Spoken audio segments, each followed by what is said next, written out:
yo, yo, yo, yo, yo, yo, yo. I say still I stand. Hey, they shouted here I am. Hey, hey, never had you seen in your lifetime a more divine southern rapper with a swag like mine. Facing all kind of time, but smile like I'm fine. Brag with such passion to shine without trying. Believe me, pain's a small thing to a giant. I was born without a dime. Out the gutter I climbed, spoke my mind and didn't stutter one time. At least say even the greatest gotta suffer sometimes. So I huff and puff rhyme, lyrics so sick with it. Set the standard in Atlanta, how to get it. So you up and coming rappers wanna diss, just kill it. I'm officially the realest, point blank period. Whether I still live in the hood or just visit, whatever you can do in the hood, I done did it. That's why the dope boys and the misfits feel it. This still is city longest tip living. Listen, I ain't dead, no, I ain't done, no, I ain't scared, I ain't run, still I stand, yeah, no matter what, people, yeah, I am, yeah, no matter what, but I ain't break, never, I ain't fold, no, they hate me more, so yeah, I know, here I go, yeah, no matter what, shout it, here I go, no matter what, shout it, hey, you let the blog sites and the magazines tell it, I'm sure to be in jail till 2027, rather see me in a cellin' instead of this new McLaren. Gotta take you through hell just to get you to heaven. So even though it's heavy, the load I will carry, grin and still bear it, win and still share it. Apologies to the fans, I hope you can understand it. Like you change your directions, even when you ain't planned it. All you can do is handle it, worst thing you can do is panic. Use it to your advantage, avoid insanity, manage to conquer every obstacle, make impossible possible. Even when winning's illogical, losing still far from optional. And yeah, they wanna see you shot up in the hospital, but when life throw punches, block your counter like a boxer do. Been locked inside because of too long. I did a song to make it known that the king lives on, pimpin'. I ain't dead, no, I ain't done, no, I ain't scared, I ain't run, still I stand, yeah, no matter what, hey, here I am, yeah, no matter what, but I ain't break, never, I ain't fold, no, they hate me more, so yeah, I know, here I go, yeah, no matter what, shout it, here I go, no matter what, shout it, hey, even in solitude, they still know how to do. I show you how to do what you do, you ain't got a clue. All you do is follow dudes, sound like a lot of dudes. I weather whatever storm, make it out without a bruise. I understand why, now when my hands tied, they take shots, cause if I'm out there it's a landslide. But revenge is best served as a cold dish, and suckers will get served, better know this. Guess it was understood, for me it was over with, but I don't quit. If you ain't noticed yet, they couldn't wait to say good night, shout it, so they could try to rhyme, act it look like shout it. Go get a beat from Toomp and make a hook like shout it. Before you know it, I'm back, what it look like shout it. I lost my partner and my daughter in the same year. Somehow I rise above my problems and remain here. Yeah, and I hope the picture painted clear. If your heart filled with faith, then you can't feel. Wonder how I face years and I'm still chillin' easy. Let go and let God deal with it. I ain't dead, no, I ain't done, no, I ain't scared, I ain't run, still I stand, yeah, no matter what, hey, here I am, yeah, no matter what, but I ain't break, never, I ain't fold, no, they hate me more, so yeah, I know, here I go, yeah, no matter what, shout it, here I go, no matter what, shout it.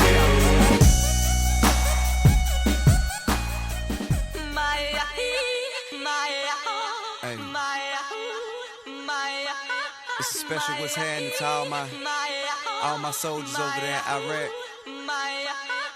Everybody right here.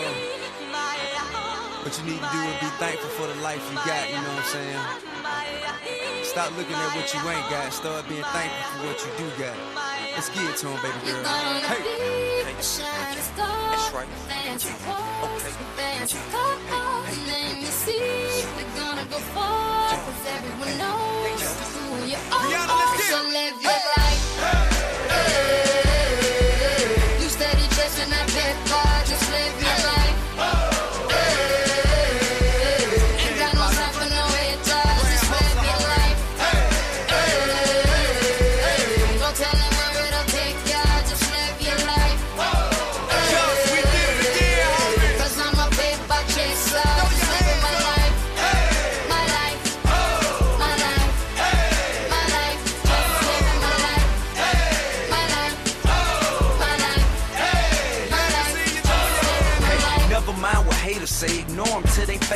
Amazing they are grateful after all the game I gave away. Safe to say I paved the way for you cats to get paid today. Still be wasting days away now had I never saved the day. Consider them my protege. How much I think they should pay? Instead of being gracious, they violate in a major way. I never been a hater, still I love them in a crazy way. Some say they sold the yay and know they couldn't get work on Labor Day. It ain't that black and white, it has an area that's shaded gray. I'm west side anyway, even if I left today and stayed away. Some move away to make a way, not move away cause they afraid. I brought back to the hood, and all you ever did was take away. I pray for patience, but they make me wanna melt their face away. Like I once made them spray, now I can make them put the K's away. Been thugging all my life, can't say I don't deserve to take a break. You'd rather see me catch a case and watch my future fade away.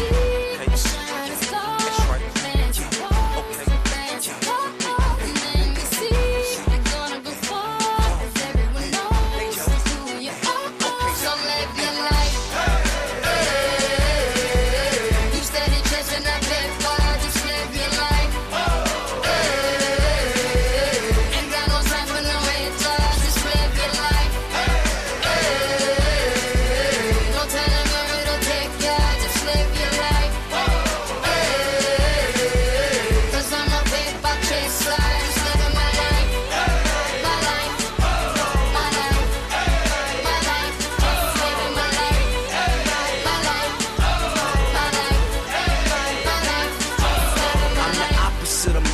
Immaculately polished with the spirit of a hustler and the swagger of a college kid. Allergic to the counterfeit, impartial to the politics, articulate, but still a grab a nigga by the collar quick. Whoever having problems with their record sales, just holler tip. If that don't work and all else fails, then turn around and follow tip. I got love for the game, but hey, I'm not in love with all of it. Could do without the fame, and rappers nowadays are comedy. The hooting and the hollering, back and forth with the arguing. Where you from, who you know, what you making, what kind of car you in. Seems as though you lost sight of what's important when depositing them checks into your bank account and you up out of poverty. Your values is in disarray, prioritizing horribly. Unhappy with the riches cause you're piss poor morally. Ignoring all prior advice and forewarning, and we mighty full of ourselves all of a sudden, aren't we? That's right.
Holy fuck! What's going on, everybody? So I'm about to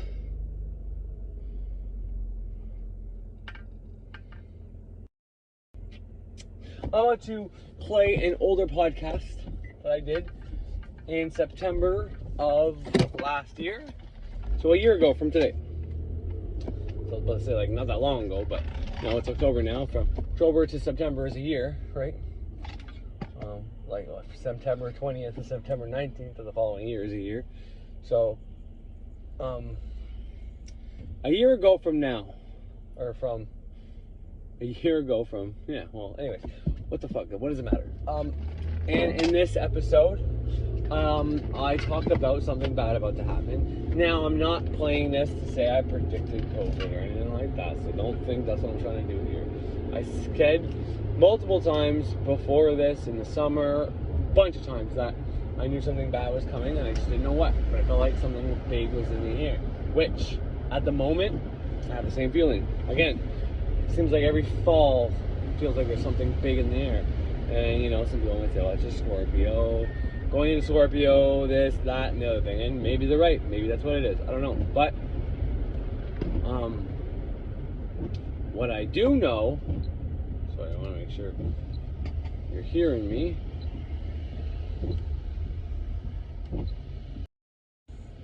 Okay, so what I do know is that same feeling I have going on right now, and maybe it's because COVID number 2 is coming around, but in all honesty, you know, that was big. COVID was big. COVID's still affecting us right now with masks and all that, and you know, it's a big deal and a lot of people die, and I get that, but that's not why I'm playing this.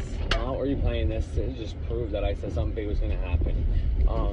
In this thing, I talk about 9/11 and, you know, how people that died in 9/11 have never been avenged and never been, you know, gotten justice from anybody. You know, the fake narrative maybe, but the real narrative not so much. And we don't know the real narrative and all that. And that day has come and gone this year, and I know at least around me, there was nothing said about it, no remembering them or whatever. You know, maybe people did their jobs for a minute or two, but you know, it's just sad when you come and think about that stuff. But among many things, I played a gentleman who did a lot of research on past anomalies, everything from volcanoes, comets, meteors, earthquakes, plagues, viruses, people going nuts, all in the past, connecting as above so below, meaning every time there was a comet in the sky that was recorded down in our history, there was something happening to the people. Every time there was a correlation there. So, and I made this video, and there's a bunch of information prior to it too, and then after the dude does this whole Christian apocalypse thing at the end, which if you stay tuned for the whole thing, I come back on at the end and I speak about it pretty, you know, how I get kind of ranty and sometimes get a little arrogantly assholey and tell people, oh, if that's you, get the fuck off my channel. Well, that kind of attitude. So if you manage to stomach it all, or you know, are listening to it after the fact, then just fast forward that part, because I make it very clear during this that I don't want anybody to take on his point of view, his programming, his Christian apocalyptic bullshit programming that he's trying to pass on. So definitely don't do this part this time around again too. But you know, I was listening to things today, and you know, I always ask myself, okay, well, what should I listen to? And I'm gonna be quite honest, a lot of the time it tells me to listen to my older stuff, and I don't always do that because I don't always want to listen to older stuff. I feel a little vain re-listening to my stuff, like I think I'm the smartest guy in the world, or I can get my own enlightenment from listening to myself. But you know, I do come to these little realizations when I do that. Anyways, and then at the same time, I was told to record this and play this on here again. So I'm going to follow that gut instinct and intuition and replay this on my podcast once again, just taking up space for nothing, just so I can bitch about it after when I got no more space and I can't make a podcast. But the podcast is doing very well right now. I'm making more money off my podcast than I ever had before, and I'm really enjoying that. And why is it still shitty looking? Anyways, I'm really enjoying that, so I really appreciate that. Once again, this is not the point. It was not to make money. It was to simply put out what I know, because that's what my mentors told me to do. But, you know, so I'm going to play that here for you guys in a bit. But first, I'll talk about couple things just to, you know, add to the show, I guess, so it's not completely old information. All right. I was out of cigarettes, and now I just picked up a carton of smokes off Mum. That's what they look like. 200 smokes. $15. Can't go wrong with that shit.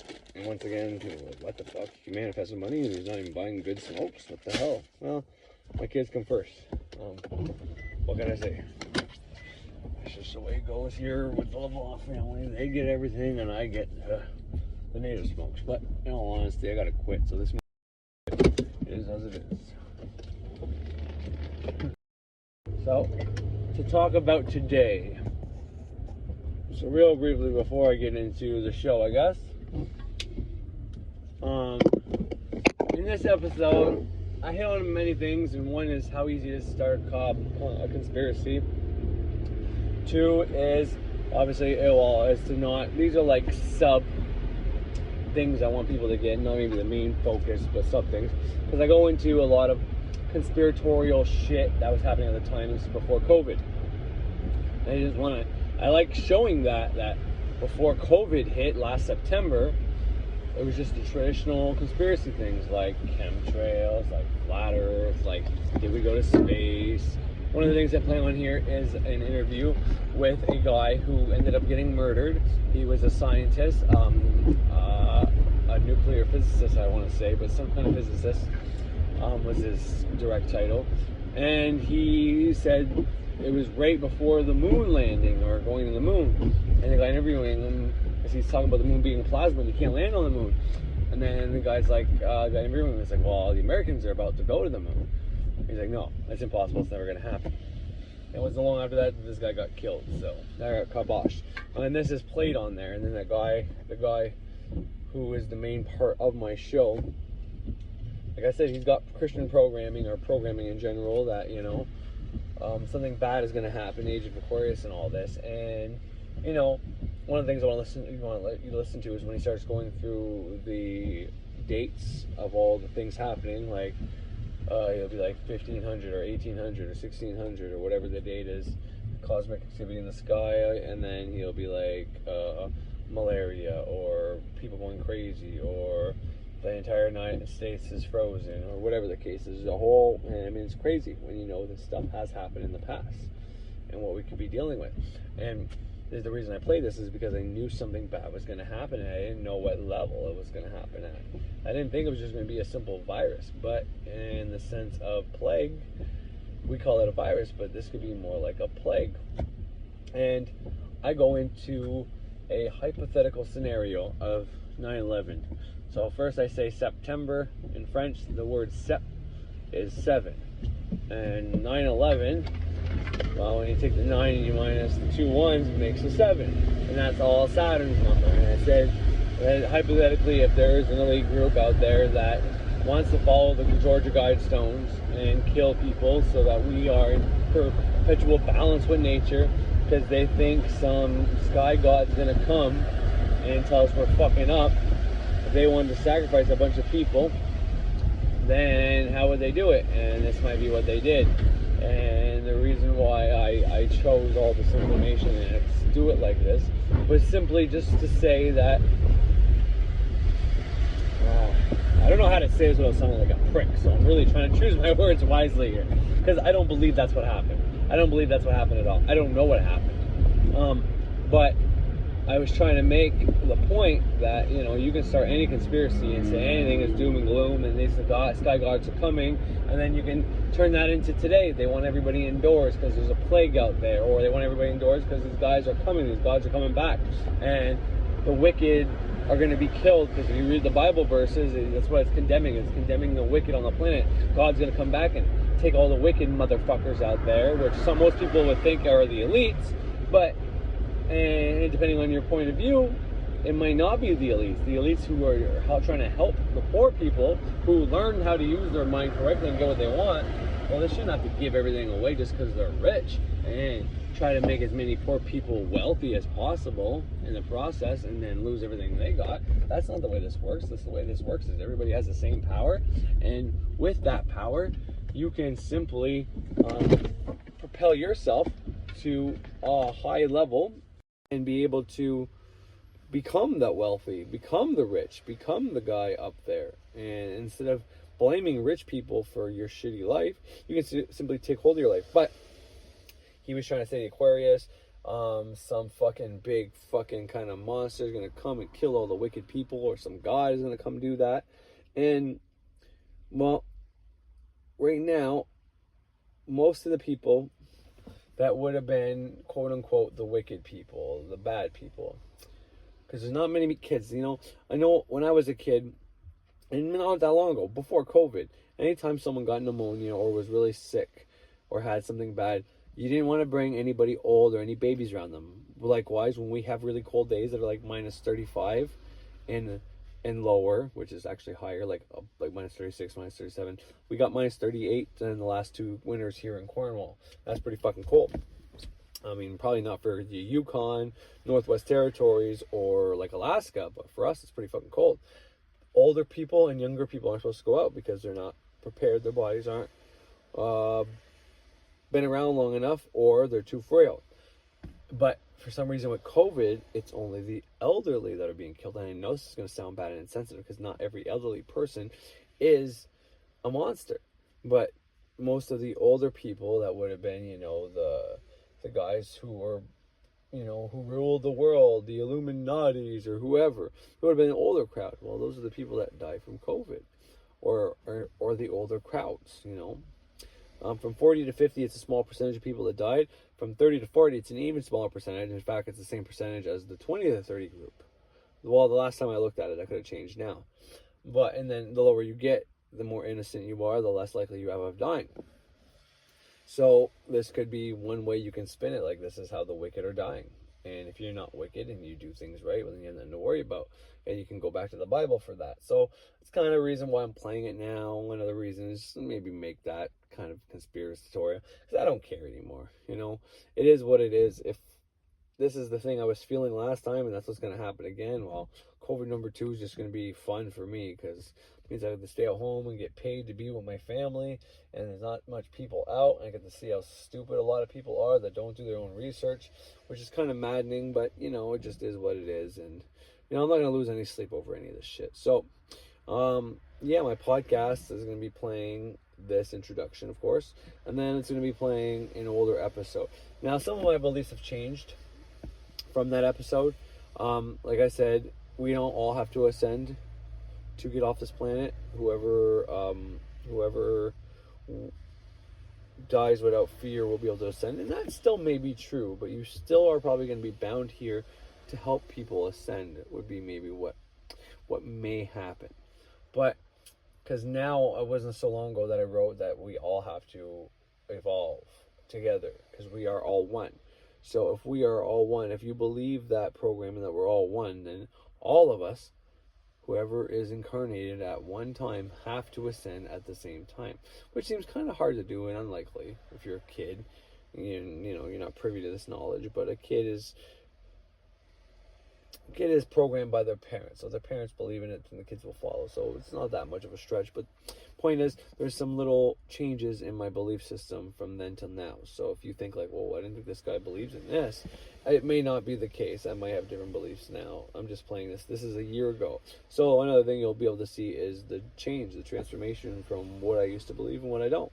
So anyways, the podcast will be on Spreaker live very shortly.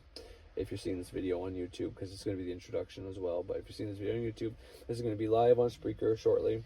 And then once it's done live on Spreaker, then this video will also be on YouTube. So you'll be able to check it out there as well. You'll be hearing this part again, of course, in the beginning. But you'll be able to fast forward it throughout so you don't have to listen to the program crap from the dude.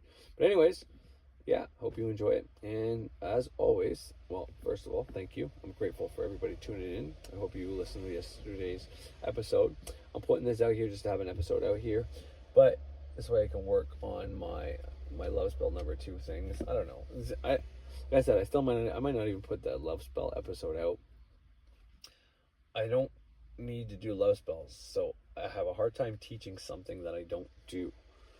So all I can do is hypotheticals with the words and the things I've done. So if that is interesting to anybody, then that's what I'll do. But it'll simply be like, okay, well, if I was to do a love spell, this is how I would do it. I would find the traits of the person I want, I'd write them all down, and then I'd work it into, I am so grateful that I have my life partner. I found my life partner, that I'm sharing my life with my life partner in our house together, in our car together, and we have this many kids together. All the things you want, that you think you really truly want, is what you should cast for. And you can break it down into different spells, meaning first you find a life partner, and then once, you know, you do that for spell for a month, and then the next month you cast for maybe the house, or then you cast for the kids or getting married or whatever the case is. but never cast for a specific person. And then I would be going through just the ways of doing that. So the first ways I did magic, which is all in the beginning episodes of my podcast it's all on YouTube as well. You just have to go all down to my oldest to newest videos, maybe, instead of newest to oldest videos. And I'm going to give you all that information. You got to siphon through it. So it might be easier for me to just do this episode, and maybe I can just simply just say it's just a magic episode in general, how to do magic for specific things, and you just take out, casting for the specific attributes of a person, for money, for health, for healing, whatever. And then it'll all work. But when it comes to healing, use Archangel Raphael Sigil if you believe in the archangels. If not, Jupiter can help with that, or at least for protection. But anyways, so I'm still going to work on that. But if it doesn't coherently come out well because I feel like I'm faking too much because I've never done love spells, well, then I probably won't make the episode. Just set that intention right now. But anyways, thank you for everybody for tuning in. I really appreciate it. You don't need to subscribe. Something I meant to talk about a while ago. Maybe we can talk about it real fast right now. But Thunder Wizard, a couple episodes ago, made an episode about some girl did a rune reading for herself to work with some guru, some teacher. And he said it's a bad idea for many reasons.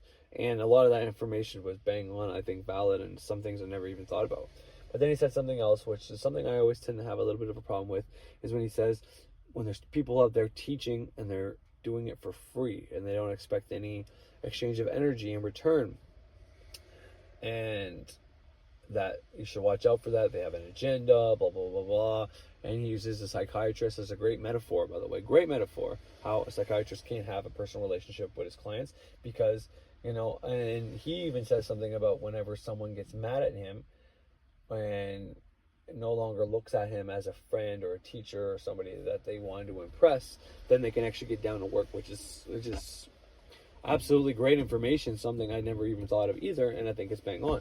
But the only thing I disagree with the whole that is, and it's probably because I'm looking at myself as a semi-teacher, but at the same time, I'm doing this because it teaches me as well at the same time. And I think kind of like a lawyer, kind of like a doctor, kind of like a lot of different professions, you do have to do pro bono work for a little bit. You have to kind of give back to your community before you get into those high-paying roles. So I consider what I'm doing right now as my pro bono work, as me still being a student and learning from my higher self. So once I do these episodes, like I said, this is one of the ways I get information coming to me. I'm not going to charge somebody to listen to this in case it is incoherent babble. And it's eventually going to be, if I do decide to make programs and sell stuff, because my magic's working for me. Does that mean it's going to work for someone else? I don't know until I get someone else to try it. And then if, 4 different types of people try my methods and it works for them, well, then maybe I can start selling it. But until then, it's like, well, I'm putting in time. The one thing I think people, when they say that magical teachers should be selling their stuff instead of giving it out for free, because I don't have a problem with people selling anything. Sell your stuff. If your stuff is worth buying, then people are going to buy it. If you're worried about the guys giving information out for free and you think it's taken away from you, well, then maybe you don't think you have enough value in what you're doing, or you think the things I'm saying is going to take away from you. And in all honesty, you shouldn't be thinking that, because that's being in scarcity. But part of the equation they don't get is the man hours. When someone watches me on YouTube, they are giving me their attention. And where attention goes, energy flows. And I've made it very clear that I use the people who watch me's energy to my benefit.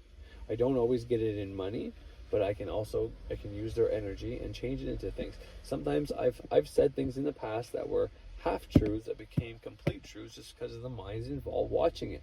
And that's another thing, when people subscribe and people watch and I get hits, I do actually get some monetary value from it, especially when it's on my podcast. But even through YouTube, there's other ways that I make money on here, and it's just through people's attention. So if you do want to help me out, you can subscribe, but I'm never going to go and start saying that on every video for people to subscribe. But it is one version of an exchange of energy, getting more subscribers. But the more views I get also helps for the end goal. So the people that are watching me, they may not be paying me with their money, but they're paying me with their attention, they're paying me with their time. And if they end up subscribing at some point, well, that is very beneficial and helpful to me. But I don't want to go out and ask for it, because I don't feel like I should be asking people for that. It's something I want people to do if they believe I deserve it or not, you know?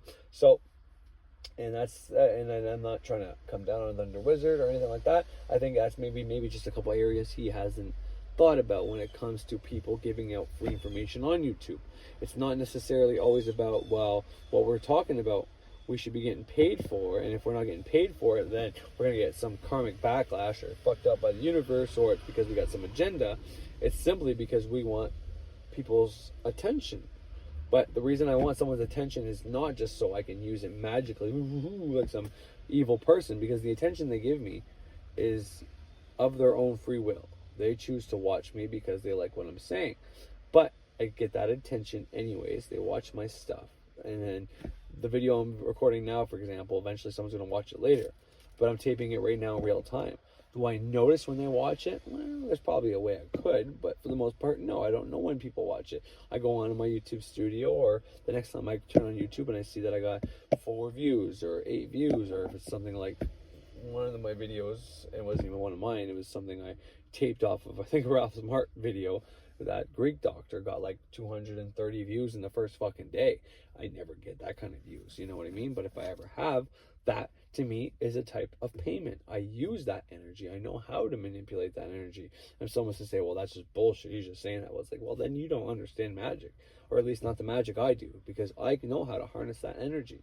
And that's the reason I think I'm able to get my things to happen so fast, is because I use transformation sigils to transform all incoming energy. So anytime someone watches my video and they think about me in whatever way they think about me, whether it's that guy's a fucking douche, or wow, that guy really knows what he's talking about, that energy is sent to me, and I know how to transform that.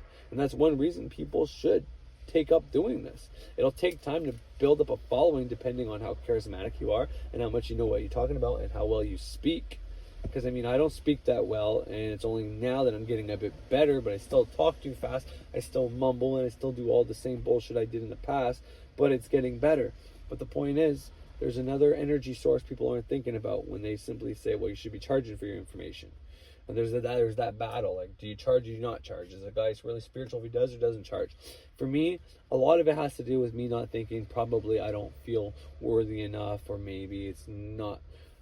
Maybe it really comes down to that. But in all honesty, I do know that the views alone and the subscriber count also is a type of energy exchange. So anytime you subscribe to me, I really appreciate it. Or you follow me, or you watch me on a different whatever, or you download, like when it comes to Spreaker, anytime someone downloads it, you know, it gives me a boost. But just somebody listening to my newest episode and they're there for the commercial, and just in general, the views go up. All of that adds to the money I make, which pays for that alone. And now there's actually extra there.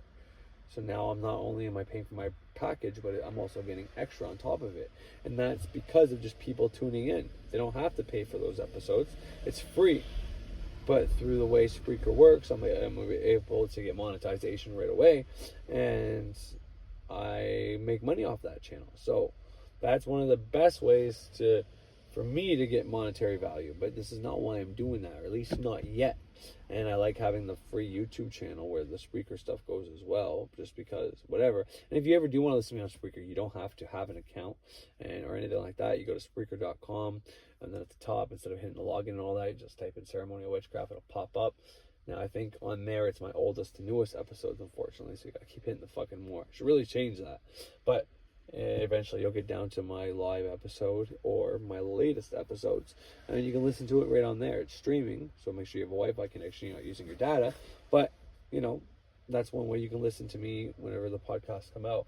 But like I said, they always end up going to YouTube after anyways, so on and so forth. But 9 times out of 10 I am there during my live podcast. Just I pre-record my stuff so that if someone does speak to me during the live podcast, I can respond. And if they do want to ask me a question while I am there, I can pause my shit and I can actually answer anytime I want. Unless it's that 1 out of every 10 times that I'm actually gone. But normally I don't leave for very long, and I always have the ability to do the mobile broadcasting and switch it and whatever else. So, but anyways, that's just something I wanted to mention was free. Anybody who was thinking about a free guru and who's like, well, anybody who listens to a free guru, the free teachers or gurus, the guys talking about spirituality that are teaching it for free, have an agenda and all that. I just wanted to say, well, it's not always the case. A lot of it is, I used to be somebody trying to figure this shit out, and I wasn't able to get money from my wife. I'm an ex-opiate addict who has been clean now for me and my wife been together 11 years, been married 6.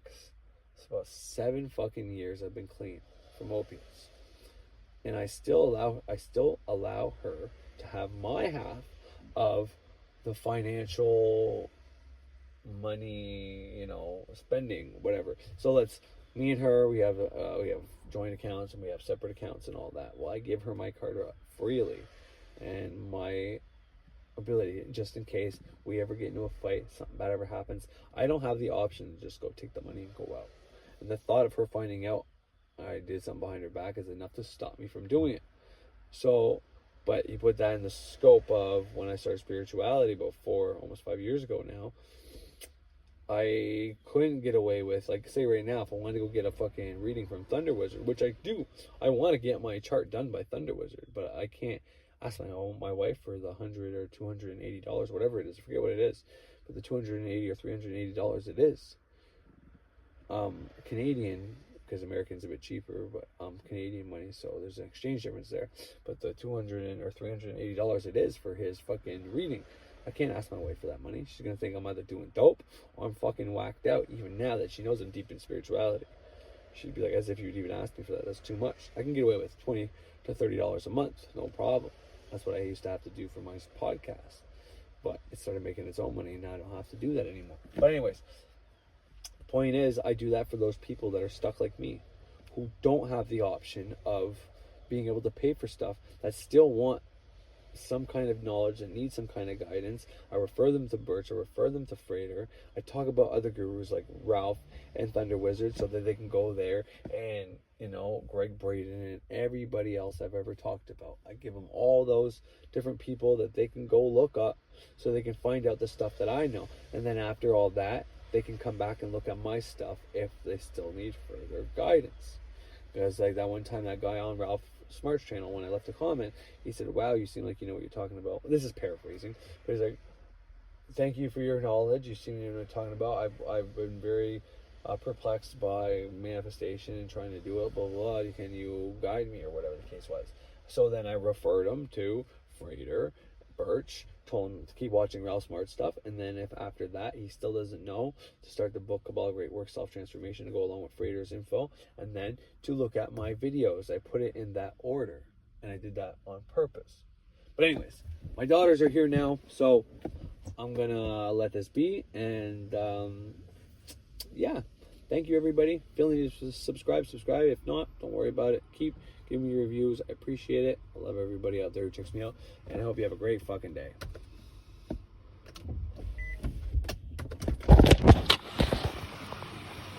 Hey girlies. Alright, what the fuck's going on, ladies and gentlemen?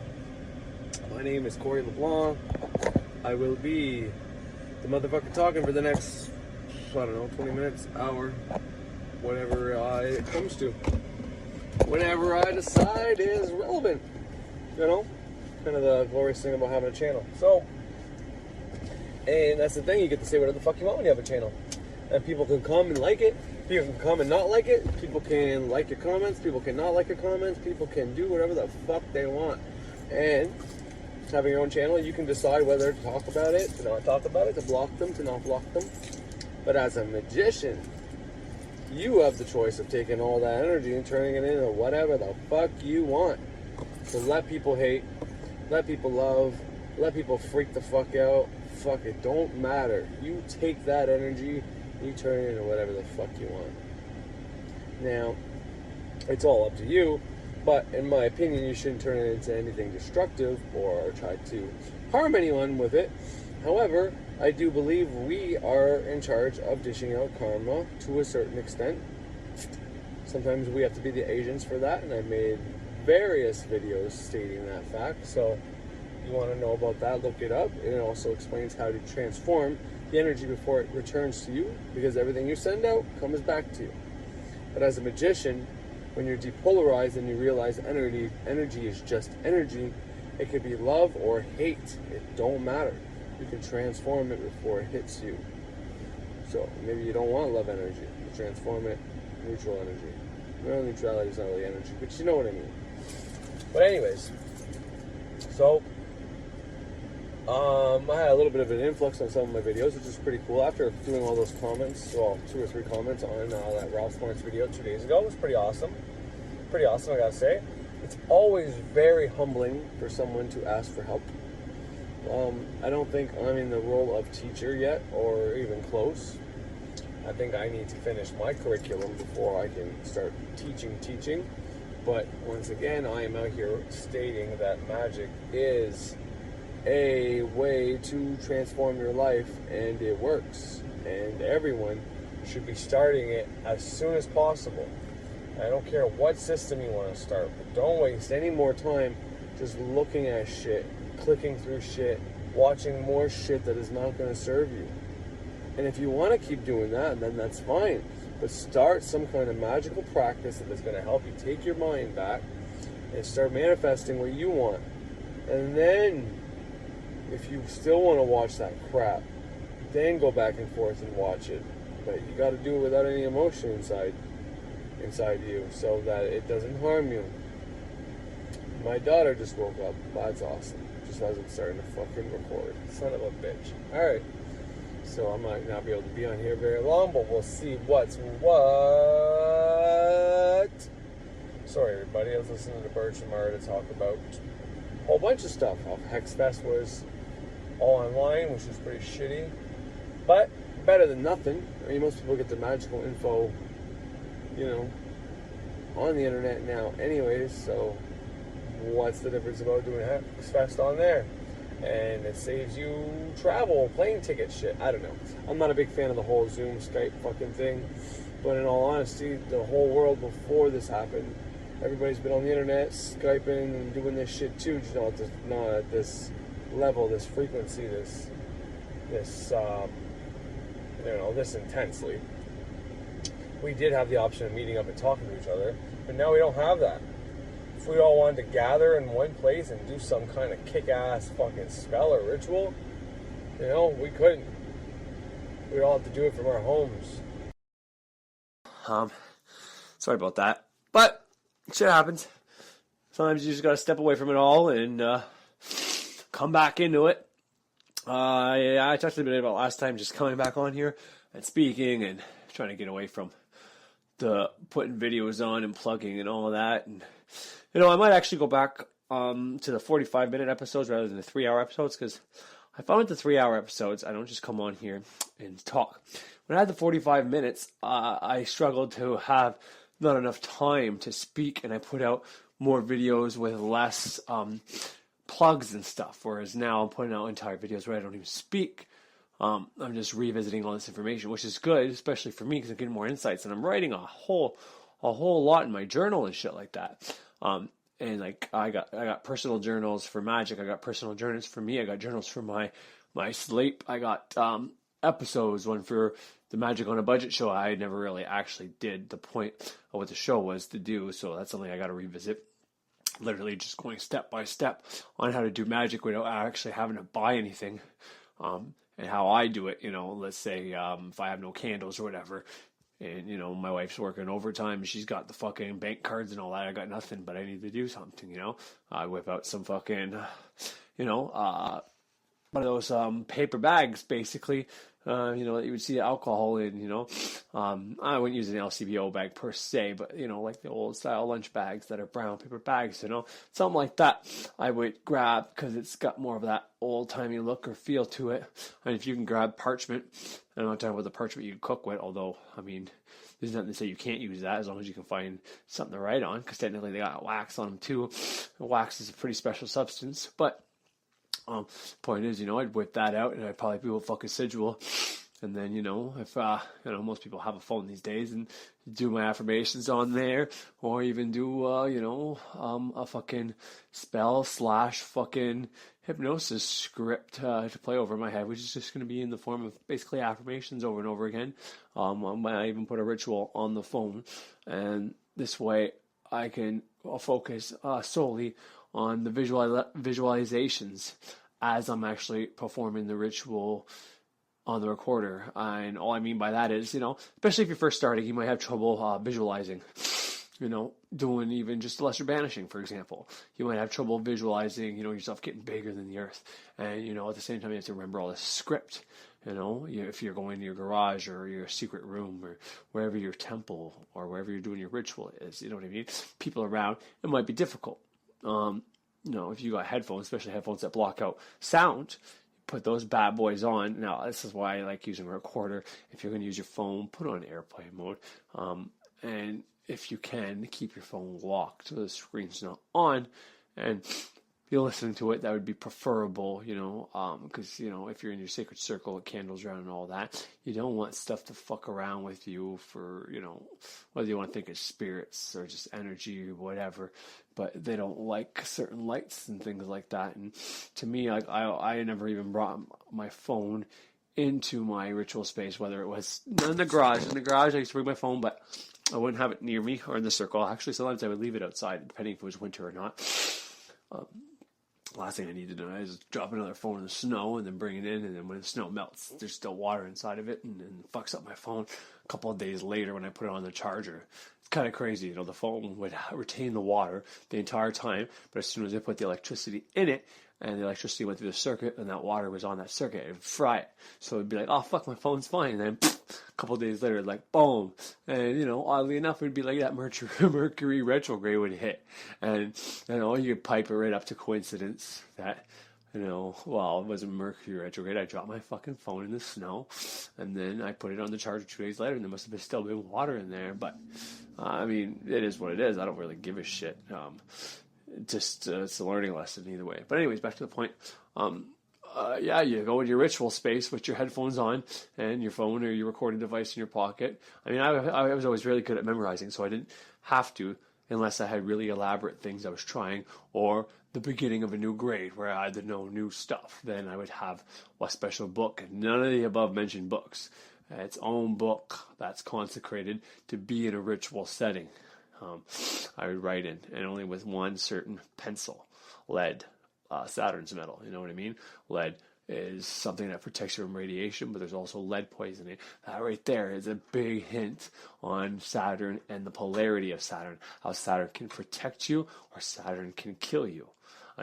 This stuff is pretty obvious whenever you're looking for it, but it's not obvious when you're not looking for it. If no one knows about Saturn or lead or anything like that, you know what I mean? Like, people think lead poisoning and all this shit is bad and all that, but technically that cell phone in your pocket is way worse than what lead can do. You could suck on 100 pencils and not get lead poisoning, leave it in water and drink it and not get lead poisoning. Lead poisoning is something completely different that people don't quite understand, and just regurgitating stupid info that's not accurate probably, but yeah, anyways, that's just a little tip. But that's what helps, whether you're doing your ritual on the couch at night in like a meditation state, which I highly recommend, but I don't recommend just doing that alone. I've had success with that, but like I said, even when I do that, it's busy week, it's summertime, kids are all home, shit's crazy, you know what I mean? It's not like in the winter where I'm here by myself or just me and the baby and she's having naps all the time and I got these free hours. I'm totally going to my ritual space to do shit, you know what I mean? I'm looking forward to doing that as well. But whenever it's busy around here, it's hard to do that. So recording yourself doing a ritual when you have the time, you can actually do the ritual, or you can just say the words, perform it as if you're not. You got to try to make sure you don't do it in a disrespectful way. Always give the most respect to the divine in these words and these rituals. Don't treat it like it's just stupidity or anything, even if you don't understand it. Treat it with the utmost respect. But yeah, you record your ritual, and in this way, whenever you're on the couch meditating, or even in your ritual space, you put the headphones on, and you can focus on doing the visualizations as you're saying the words, but it's actually the recorder saying the words for you. You know what I mean? And it's also going to help your memorization, because once again, if you're visualizing on something, okay, using that female visualization, which is kind of part of the male mind because you're using the conscious mind to do it, but its visualization is a kind of a female energy. It's the way you talk to your subconscious mind. That's how you talk to it. You show it the visualizations, you know, and then the male energy, which once again can be debated, but the male energy of the form, okay? The force is kind of like the visualization, and the form is turning up those emotions and acting as if it's already happened. Now, this is debated.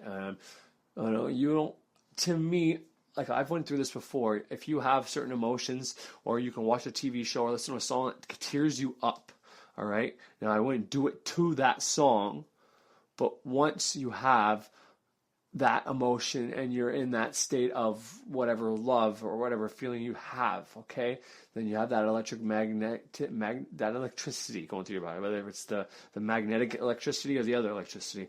There's an electrical current coming through you, and it's of a loving vibration, all right? Well, that's when you need to think about your manifestation, and that's what I do. I mean, even when I'm not performing magic per se, if I get choked up, I normally start my day off by putting something on, okay? This morning, and it's random. It's not even something I'm trying for half the time now. I just start watching a couple YouTube videos. Like, this is not a very first part of my day, you know. I start off with, the adorations and shit like that of the sun and different things I do to whatever. And, just first thing I do is my dream journal and all of that. And then, some negative fucking meditation / brainstorming and different things like that. But after all that, when I'm having my fucking coffee or whatever there, I'm just relaxed and having a smoke outside, I put on YouTube, and today it was Graham Hancock. I watched the thing with him, Russell Brand, a few times. That popped up. But then after that, it was a conference on one of his books where he talks about his daughter being a high-powered lawyer in New York who finally followed her heart and dream, and she is now into healing because she's got a talent for healing. And she's also a singer, just like he was a songwriter kind of thing.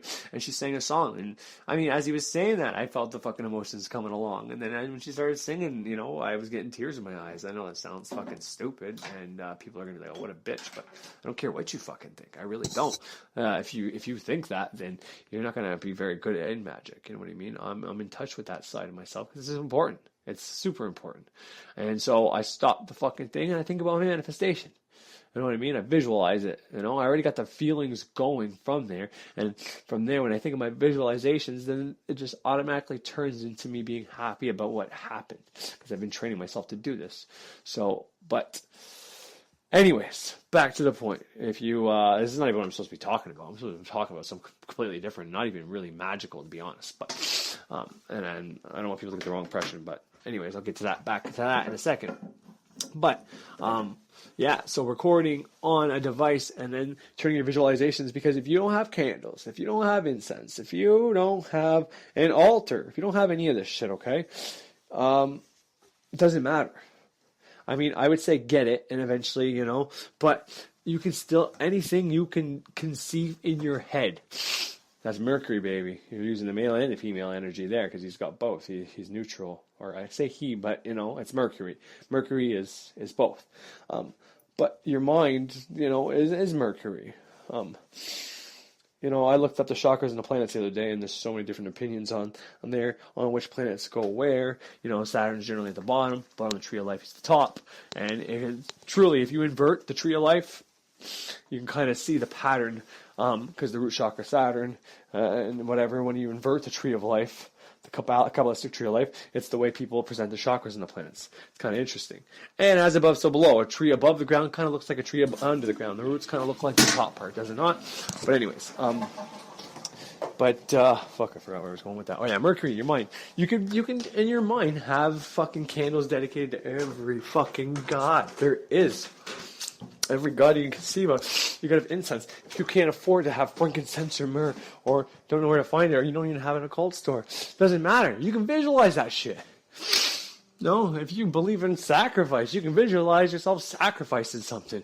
Let's say you believe in some kind of tradition, but yet you don't want to sacrifice anything. But everything else in that tradition goes along with it. But you really can't bring yourself to sacrificing a goat. I know this is a fucked up metaphor or simile or whatever, correspondence, but I'm just trying to make a point. But you can visualize it happening in your head. And you don't have to actually kill anything. Do you understand? And it's the thought that counts. But to me, sacrifice is something that comes from you. You know, if you got a bunch of goats or you steal someone's goat and you kill it, it's not a sacrifice. You know, if anything, the guy you stole the goat from, he's going to get whatever you're asking for. A sacrifice is something that costs from you. You're showing something symbolic to the divine. You know, there's things you can ask for. I said this in a previous, one of my first episodes. There's things you can ask for that are like almost a right to you, you know. Doing something with the full moon, which is coming up a couple of days, 3 or 4 days, I want to say, maybe less. But to do something on the full moon, that is something that's kind of allowed to you or whatever. You know, you have certain rights and freedoms even with the divine, okay? You really do. But it's the extras. You know, the divine wants you to be a good person. I mean, and this is coming from my programming and my fucking state of mind. So make of it what you want. But, you know, the divine, to me, wants you to just have, you know, a place to be, place to practice. You know, you're allowed to find your passion and do it. You're allowed to be depolarized. You're allowed to have enough money to survive and support how many children you have and pay for your whatever.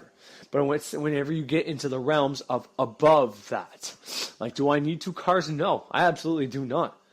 Therefore, I need to sacrifice shit to my deities, to the gods, to get stuff to maintain my 2 vehicles.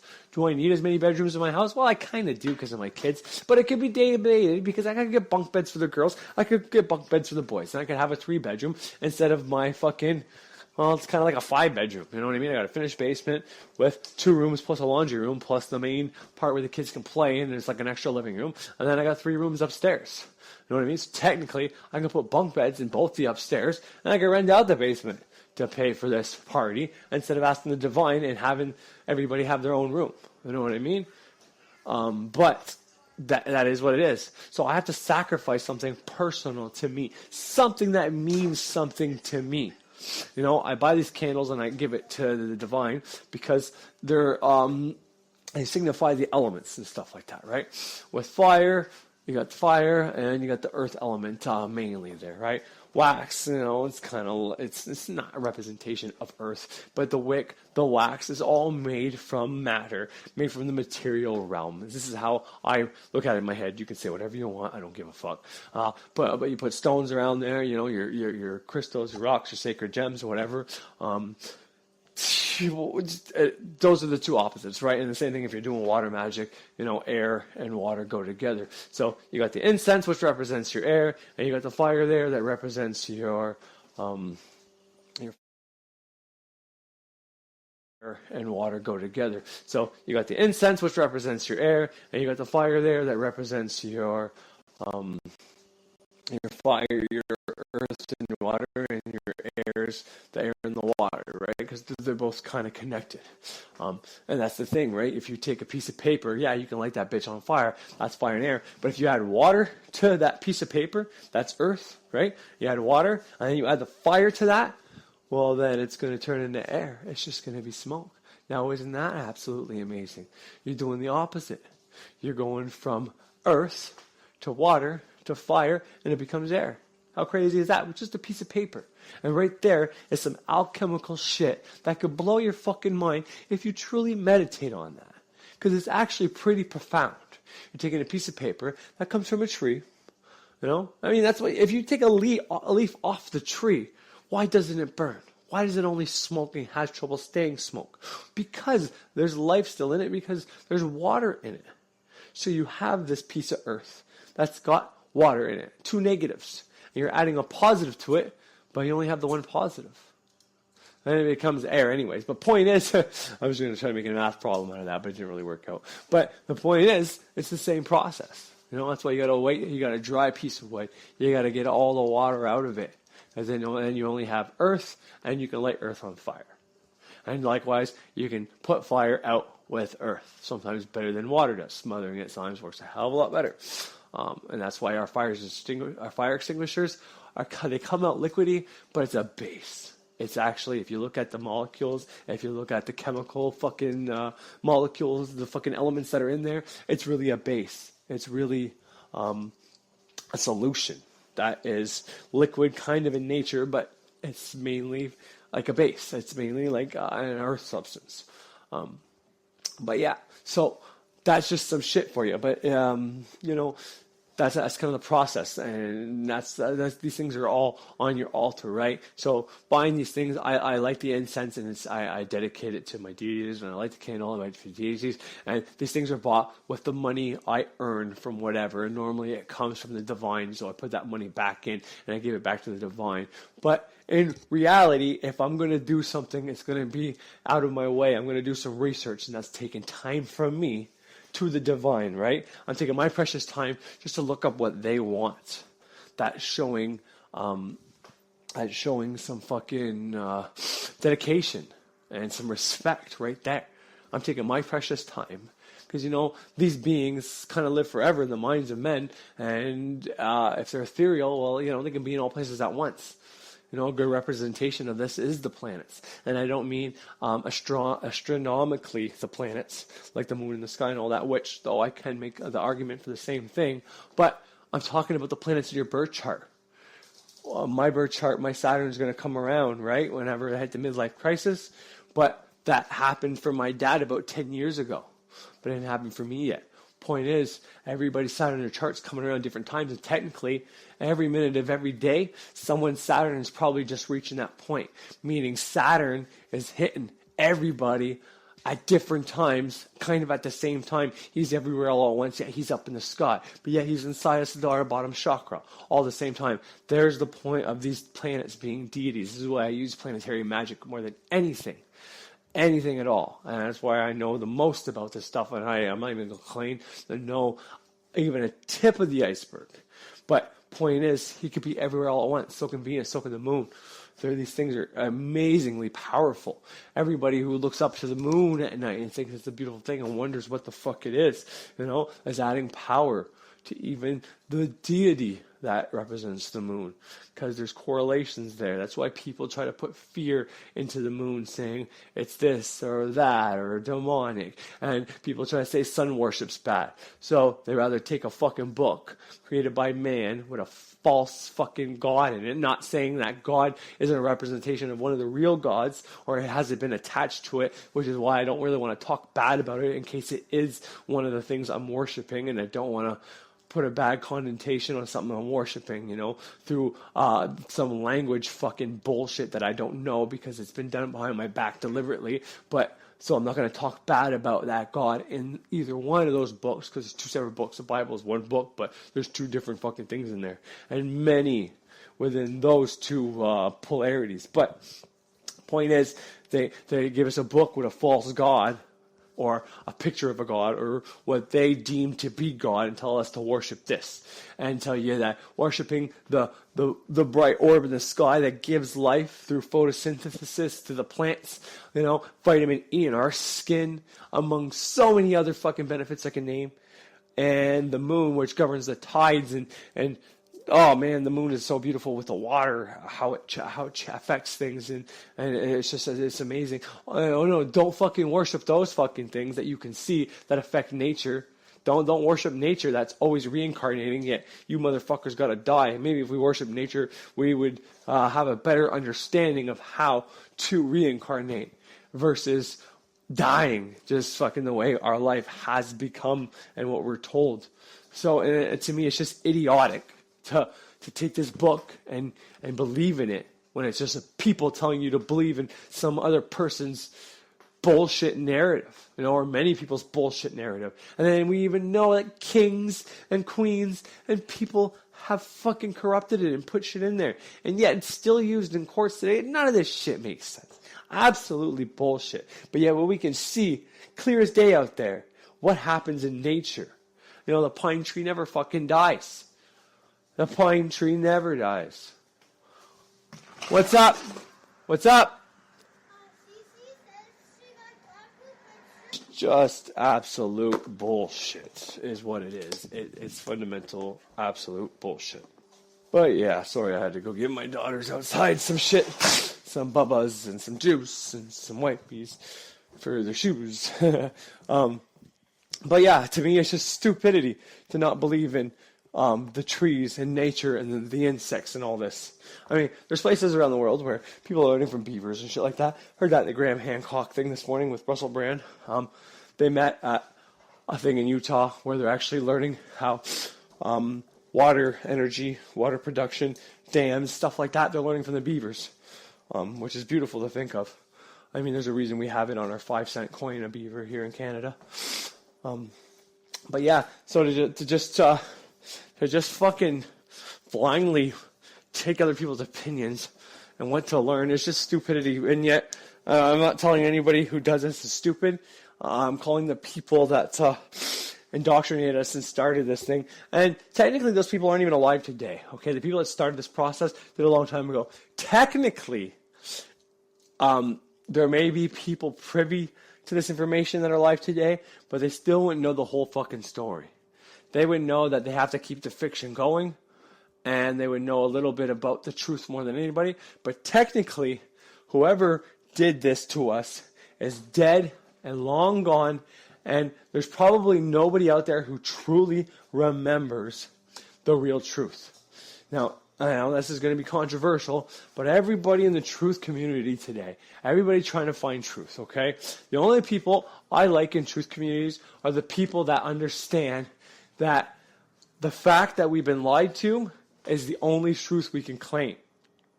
That's it. That's absolutely, positively it. All right? And this is why I don't like to focus on truth or anything, but I am addressing it here today.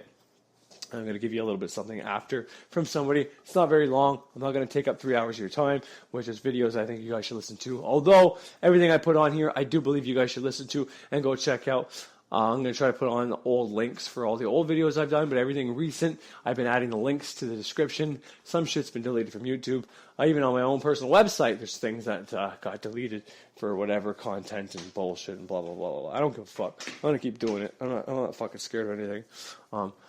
But the only truth that we have to cling to is the fact that we've been lied to. And there lies the problem, because can you trust somebody that's lied to you? Can you trust somebody? No.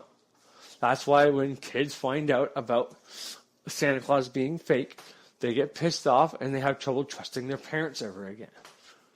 Even though the parents feel like they were just doing the best thing for their child and having that magic and all that, and they were just trained to do that.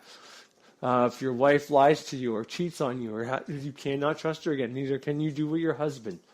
All right? So there might be some things that are true that we know, but because of the fact that they've lied about so many important things, then we can now finally start proving it. Then we have this problem where we don't believe anything that's out there.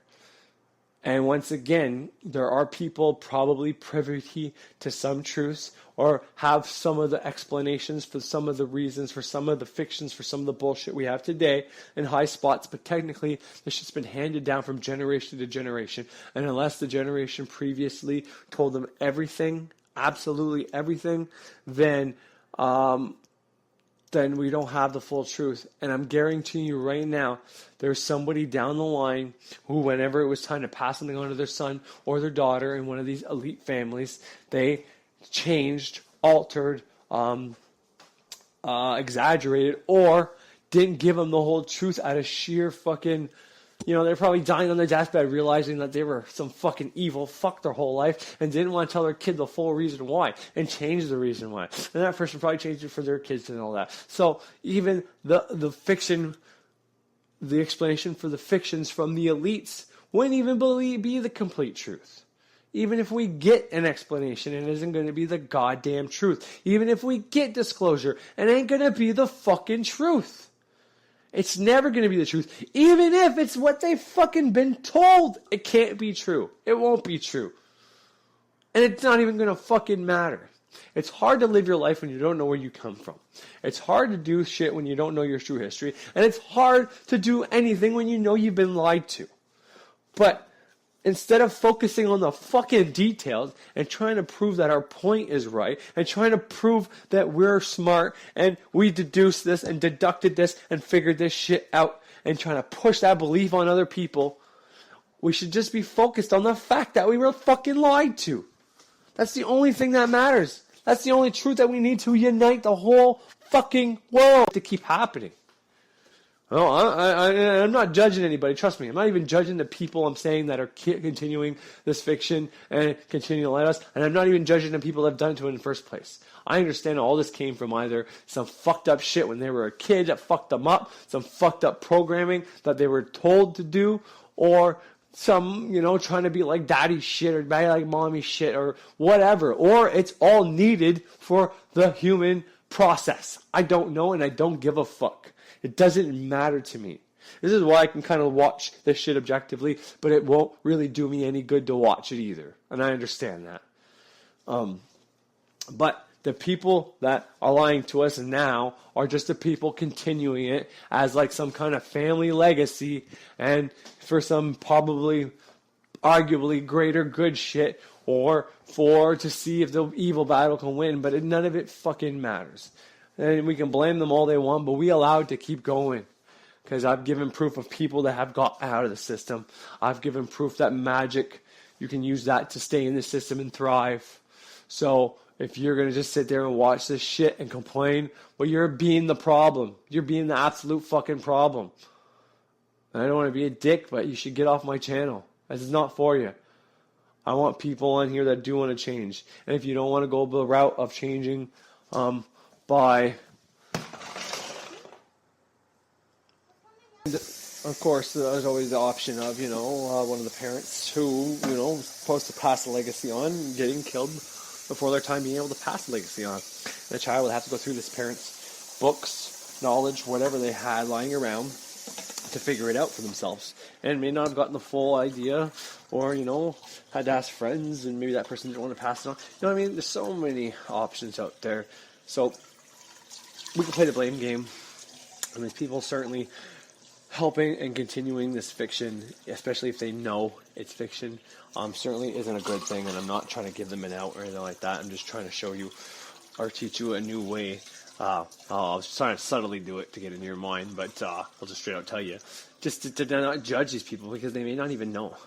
These people in the court system, to me, every judge probably knows a little bit about the truth of what they're doing. To be honest, I mean, how could they be in that position and, go against these people that are becoming sovereign and all that if they didn't, all right, if they didn't understand where all this money they're getting paid for comes from and all this shit. But most of the people in there may not know. There may be some lawyers out there that absolutely don't know, and it's just a bad cycle. Whether the world is, 40 fucking thousand years old or if it's only a fucking 2,000 years old. If all these things of the floods and mud floods and these cataclysms happened, in the 1900s and the 1800s, or if they happened before Christ and all that, we're never going to be able to fucking know. And the people that are the closest to knowing, what I'm trying to say is they probably don't even know. They don't even have the full story. Even if they were given full disclosure from their person who passed the torch onto them, I'm telling you that something got fucked up in translation, just like the Bible, just like everything else in history has got fucked up in translation, has, just been lost. So, with all that being said, I want to move on to some insights that keep coming to me and the reason I get stuck on this stuff and why I tell people not to watch it. And it's true, I'm doing magic and I'm doing all this stuff in the process. I'm still going along with it. But how effective is my magic going to be if I'm watching stuff about the world and all that? I keep talking about this feeling I got something bad's going to happen. And then I hear Max saying it. And then from there, things just go south and like attracts like. Now, is there something bad going to happen? I don't know.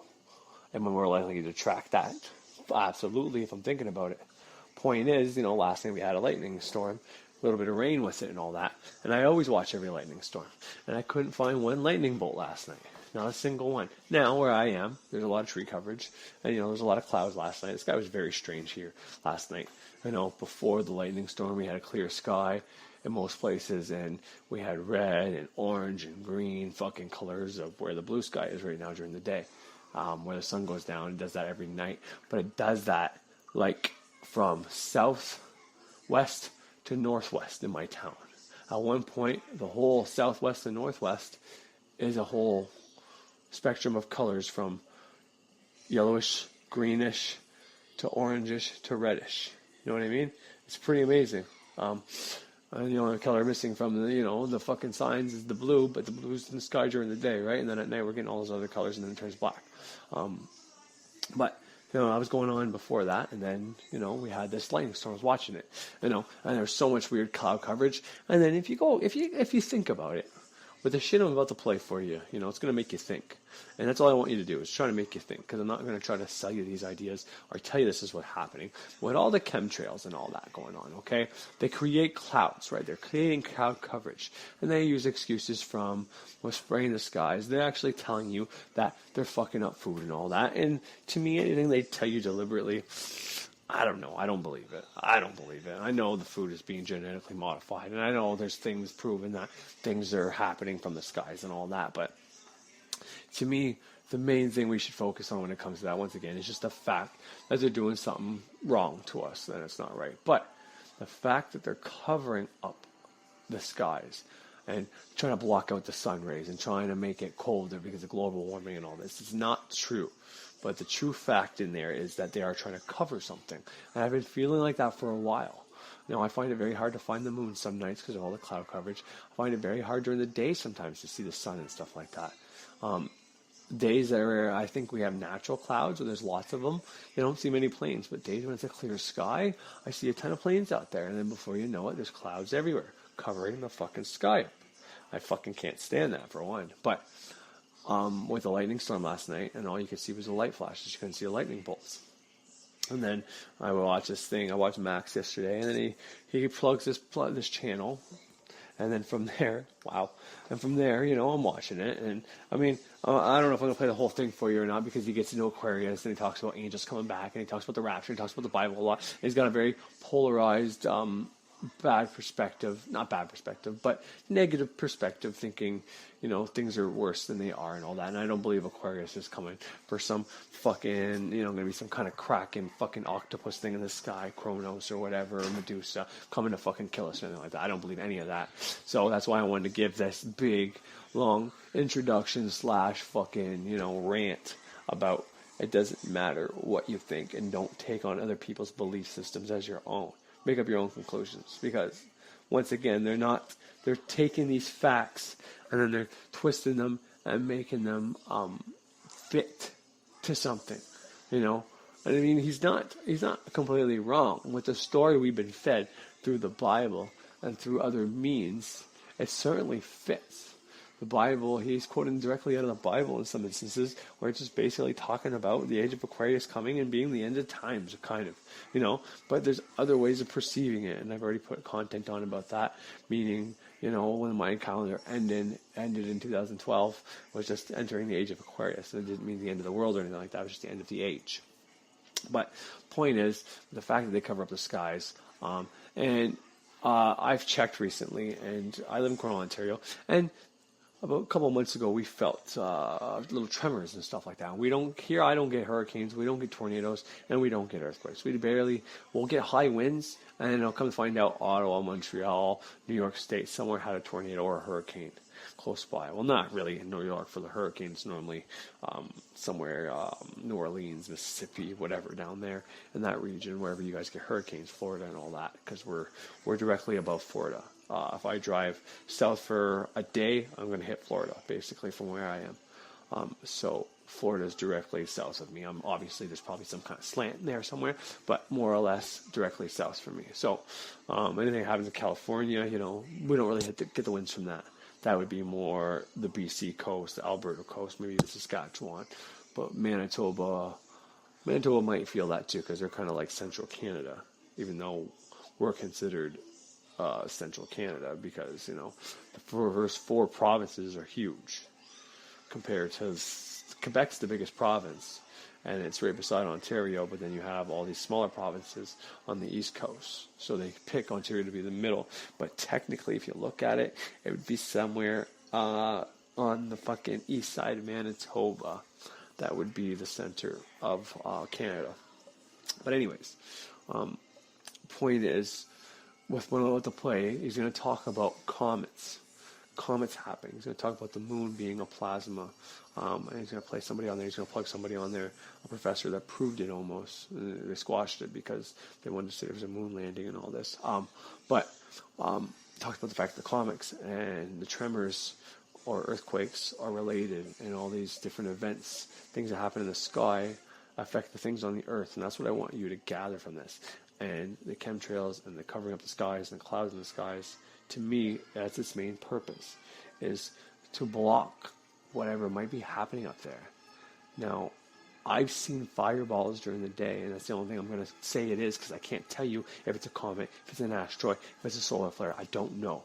But I've seen them. When the sky is blue, I've seen them happen before my eyes. And I've been seeing shooting stars at night. If I go outside for an hour and look at the sky, I can see a shooting star in my hometown if there's no clouds. Every night. Every single night. And I'm not trying to instill fear in anybody. I'm not trying to tell anybody anything. I believe these are cyclic events. I believe these things happen in cycles. And I believe we finally have the technology, or maybe we've always had this technology, and they just always use it, and they always just restart humanity in some kind of way. And by restart, I don't mean cataclysmic. I mean historically. It wouldn't be hard to change what's going on in our world. It wouldn't be hard to change people's ideas and minds and tell them what to believe and change everybody's beliefs. I don't mean a big cataclysm kills everybody off and they restart that way. I mean literally just generational teaching different stuff in schools and slowly changing what real history is. And right now, you can kind of see that. What's going on? Everybody's talking about we don't know our true history and thinking the government lied. So how hard would it be to come out with some disclosure and say, this is our history, guys. Sorry we lied to you. Here you go. Bam. Here, you have it now. I'll go off and tell everybody the good news. We finally got disclosure. And there's a reset. And that's our new history. Until 2,000 years from now, the people say, whoa. This can't be the history. None of this makes sense. And then the same thing happens over and over again. Just an idea I'm punting out there, okay? To me, that's more likely than these events. But nonetheless, the fact that the skies, I'm looking at the skies right now, I can barely see blue. I'm covered everywhere. From real clouds to fake clouds, it's just absolutely covered. And the point is, if I urge you to look in your area to see the seismograph or whatever it is, the readings for earthquakes, and see how many little tremors are happening to you, and how many electrical storms you might be having, high winds, different things like that. He also correlates different physiological effects to the human body, such as headaches, fevers. It's crazy. It's pretty cool. I'm going to play it. I'm going to dissect it after for you and my view and my opinion. But it's pretty intense what he goes through. And I just want you to keep your minds open and not take what I'm saying as your belief and not say, this is what it is. This is what's happening. Because in history, they did a really good job. This guy found all the comets. They fucking marked down all the comets that are happening. They had marked down what was happening in the skies. All right, this guy has a good log of this. Once again, I'm not telling you this is real. I'm not telling you this is fake. I'm just telling you what it is. And it's a way to open your mind. And it's a way to look at it from a different perspective. Because feeding us these chemtrails and all this shit, why would they keep allowing that to happen? Why would they keep allowing us to believe that we're being killed by our own government? They're just allowing us to spew this out. Why is that? Why is that? And the only thing I can come up with is they're trying to hide something else. Yes, let them believe we're trying to kill them, and make sure they don't realize that something else is actually happening. Because to me, what we're figuring out isn't the whole truth. They're spraying the skies, yes, but why? What are they covering up? What are these clouds meant to cover up? Why do these clouds start off with a little line, and their main objective is to expand? Why do they crisscross? Why? Why do they want us focused on how much we're killing each other? How much evil? Why do they put someone in office in the United States such as Trump? And they have all this Israel stuff, and Israel is ruling the world apparently, and that's why places like Palestine, I forget the name of the city, but they're being so oppressed because they don't want to give in to Palestine or to Israel. And Israel's the real leader of the world, so that's why everybody else is fucking with them and shit like that. It's all fucking to divert your eyes from space, from the skies. Everybody needs to start looking up. As above, so below. Everybody's focused on what we're doing to the earth and all that, but they're not looking enough as that. If you were actually focused on the earth, you would realize that all our fucking places where our garbage goes is fucking bullshit. You know, that's just pouring fucking garbage on top of the earth. If you ever go to your landfill, if you're one of those people that never seen their dump in your town, you should check out your dump in your town. You should really do that. Because I'm telling you right now, it's fucking disgusting. It's absolutely repulsive. And if you're in Canada, the United States, you probably got a pretty good system where they actually plant on top of it and put ground on top of it. But there's places in the world where they don't even do that, where they just dump it and leave it there for the seagulls and the pigeons and whatever to fucking eat at it. All right, now we go.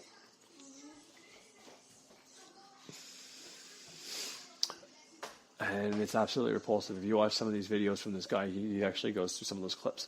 But it's absolutely repulsive. Now, I've never been to those other places, so I can't tell you what those pictures are, if real or not. But I tend to believe that happens on a mass scale. I mean, the more we consume all these packaging and shit like that, the more garbage we're putting out there, the more we're putting this on the earth. Now, the earth can handle anything.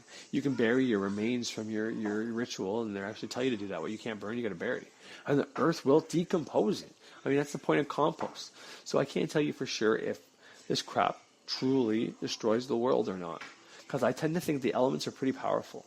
I tend to think the water's pretty powerful. I tend to think the earth's pretty powerful. We all know fire is fucking powerful. You can burn your garbage and it just completely disappears. And then, oh, wait, that's bad for the atmosphere. Oh, okay, so we'll put it on the ground instead. Yeah, it makes a whole lot of fucking sense. No, because there's no money in burning your garbage. There's money in picking up your garbage and putting it in a fucking landfill. Believe it or not, there's fucking money in that. But if you burn your garbage, there's no money in that. Some of these places, that's what they do. They burn the fucking garbage. The smart ones anyways. It's absolutely unbelievable. You know, and when they talk about water, what's the substance in water?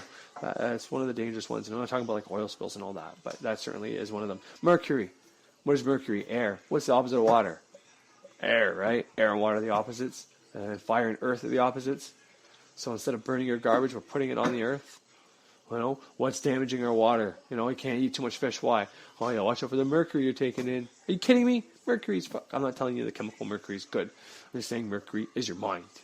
I'm just telling you how they twist and fuck with everything and make it absolutely outstandingly stupid and fuck with people's mind. Because then people get into magic, you know, they think cancer. No, I'm a cancer. I can have cancer. No, that's not what cancer fucking means. They adopted that for a fucking reason. It's absolutely stupid what they did with that, but they adopted it. They're laughing at us.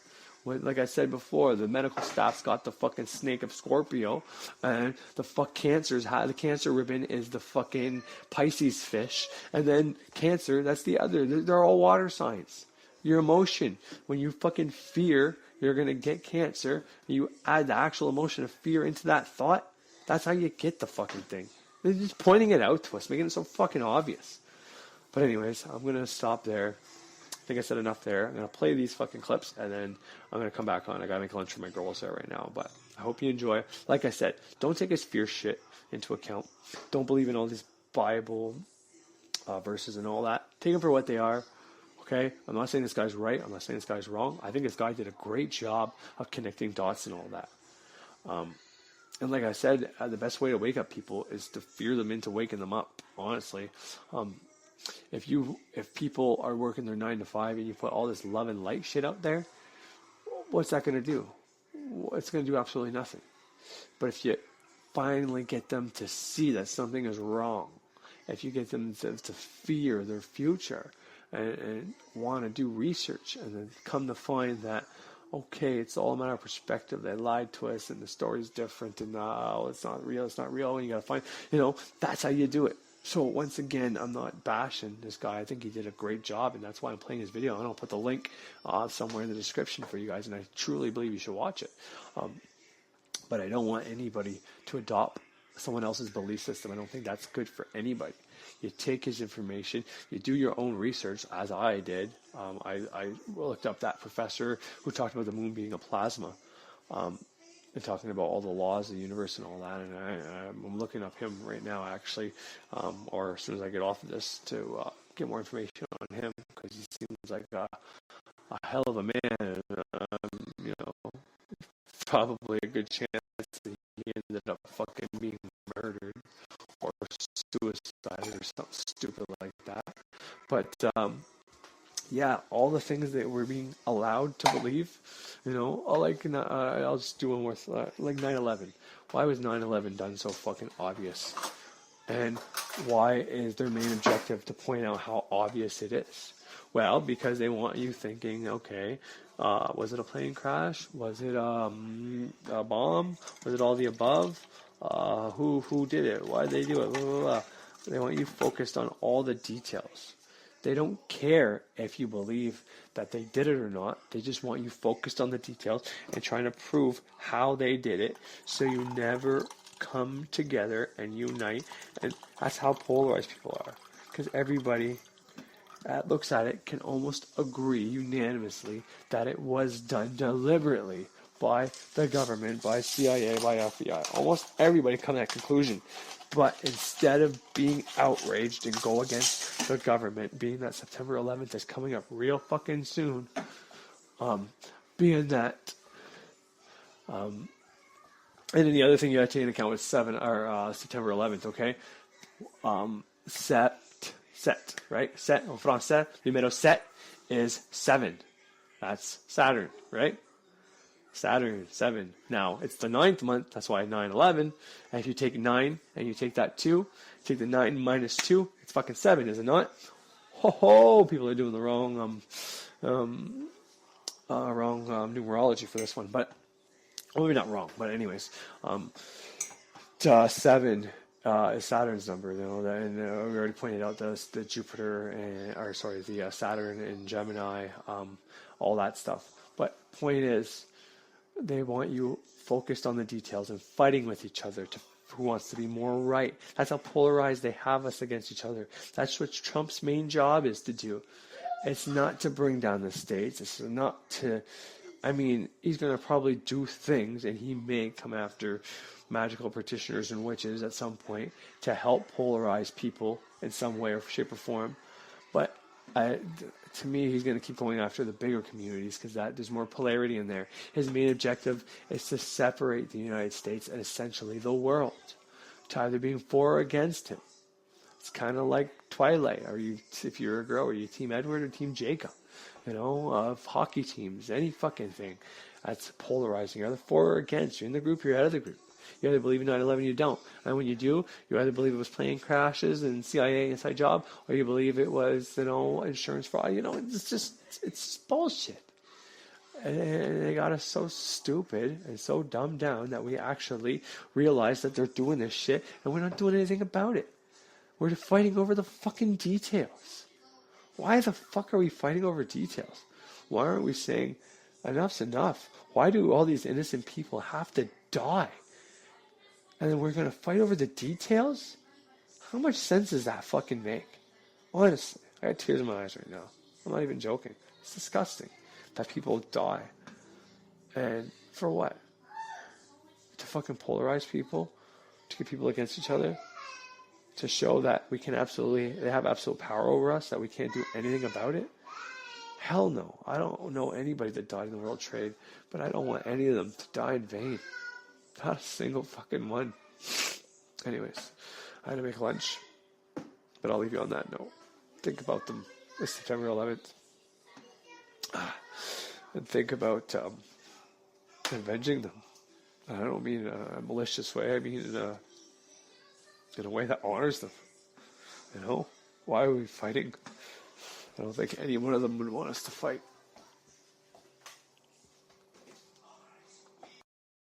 Look at a rare collection of ancient North American maps from the mid-1500s to the early 1800s, which reveal a chilling story of at least 2 massive cataclysmic earth changes. One major event in the mid-1600s turned California into an island and later back into a peninsula. It also split a single giant lake in Canada into what is now Lake Manitoba and Lake Winnipeg.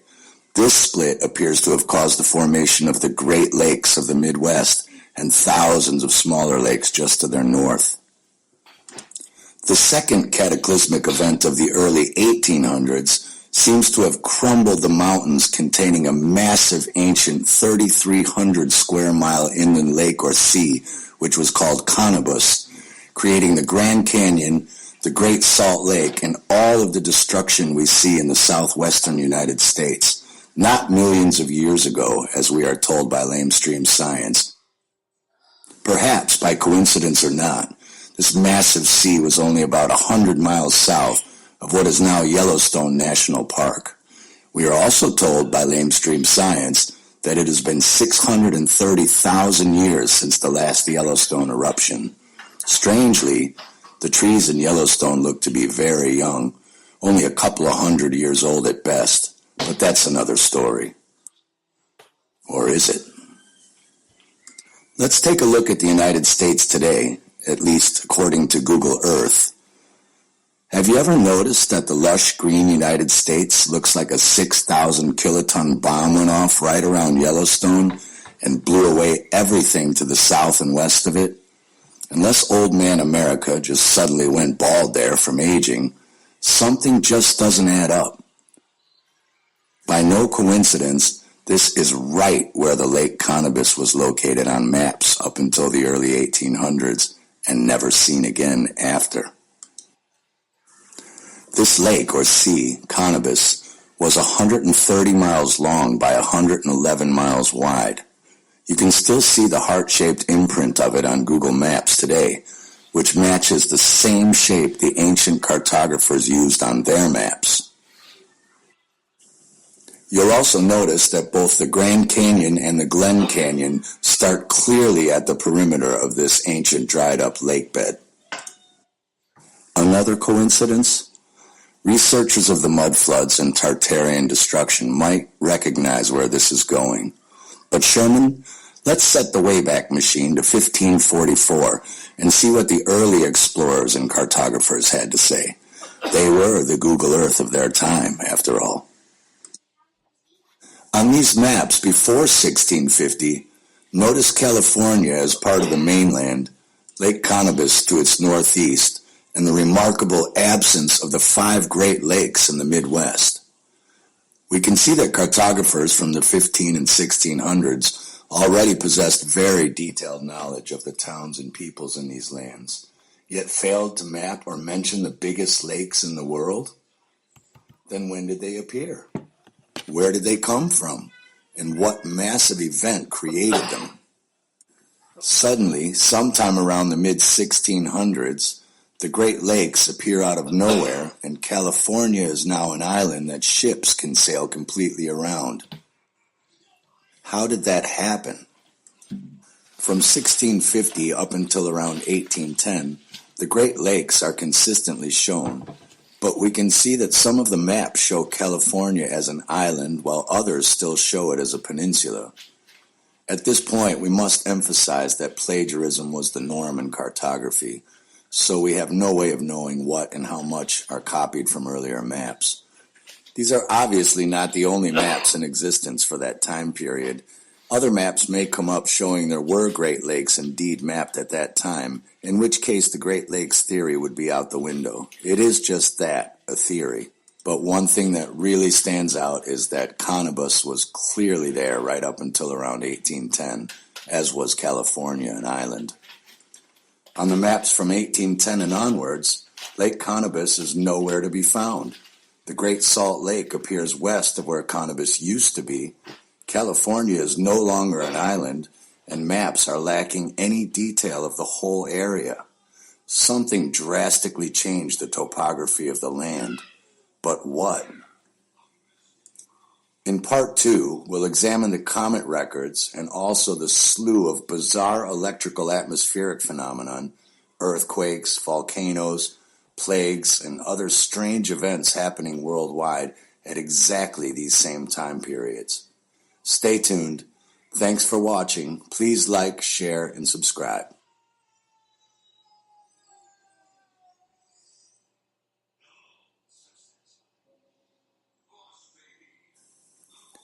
In part 1, we looked at a chronological series of ancient maps that suggest at least 2 major geological upheavals and topography changes to the United States. The first sometime in the early to mid 1600s, and the second in the first decade of the 1800s. I know, we would have been told about this. Our kids feel the same way about it. Objective and subjective reality can often be 2 different universes. Anyway, we touched on the possibility that a Yellowstone eruption may have taken place around the early 1800s, along with the crumbling part of a mountain range 100 miles south of it, which freed and spilled a colossal ancient lake known as Connibus, creating the Great Salt Lake, the Grand Canyon, and all of the geological destruction of the Southwest. We are left with the glaring question, if these events occurred, how and why? It might seem that the comet records of those centuries is an odd place to look for such clues, but as it so happens, they reveal incredible evidence of almost supernatural electromagnetic atmospheric phenomenon, comet appearances, meteors, plagues, disease, supervolcanic eruptions, and major earthquakes of almost biblical proportions happening worldwide in exactly those 2 time periods. Our first question is, do comets, plasma discharges, and electromagnetic atmospheric anomalies have any correlation with superquakes and volcanic eruptions? Why, yes they do, Bob. Thanks for asking. But rather than do our nuts in with the pontificating mumbo-jumbo lingo of the National Academy of Sciences and the AGU 100 Advanced Earth and Space Scientists, we'll leave links for those of you nerdy types interested in the details. To sum up in semi-understandable language for the rest of us, basically studies were done in the Izu Island region of Japan, which confirmed the existence of SEMs, or seismo-electromagnetic effects, which is a sciencey term for physical, electric, and magnetic field disruptions, which happen a month before major magnitude 6.0 earthquakes and volcanic eruptions, which build in intensity and culminate to a peak just hours before these quakes and eruptions. There seems to be a which came first, the chicken or the egg debate in the scientific community. Are the earth changes below causing the magnetic and electrical field changes above before these events, or the other way around? Or both? Whichever it is, the correlation definitely exists. Could comets and electromagnetic atmospheric phenomenon from above affect seismic activity below? Before we blow our minds with the year 1816, known as 1800 and frozen to death, the infamous Napoleon's comet of that time, and the New Madrid quakes of 1811 that decimated 5 Midwestern states, let's go back to the late 1500s through mid-1600s and have a look at the freakish phenomenon going on at that time, not just in America, but all around the world. 1582, comet, earthquake near Lima, a tempest or violent windy storm in May. 1583, earthquake in England. Not London, the whole of England, the plague sets in. 1586, comet again, earthquake in Lima again, plague in Turkey, locusts and plague. 1590, comet, an earthquake shook Europe and also the Azores. Europe? All of Europe? What kind of event shakes all of Europe? There was a plague in Finland and pestilence. 1593, comet, earthquake in Persia. Severe winter in 1594. Pay attention to these severe winters in relation to these patterns. Their relevance will become apparent soon enough. 1597, comet, pestilence and great plague in England. Cannons were fired and aromatics burned to shake and purify the air. 1599, comet, plague in Italy, Portugal, and Spain. 1600, comet, earthquake in Italy, pestilence everywhere that scourged Europe for some years. 1607, comet, great atmospheric commotions, here we go, swell of the ocean and rivers, sea levels rising, floods, Great Lakes, anyone? A winter of uncommon severity followed all over the world. The whole world? Was this Halley's Comet?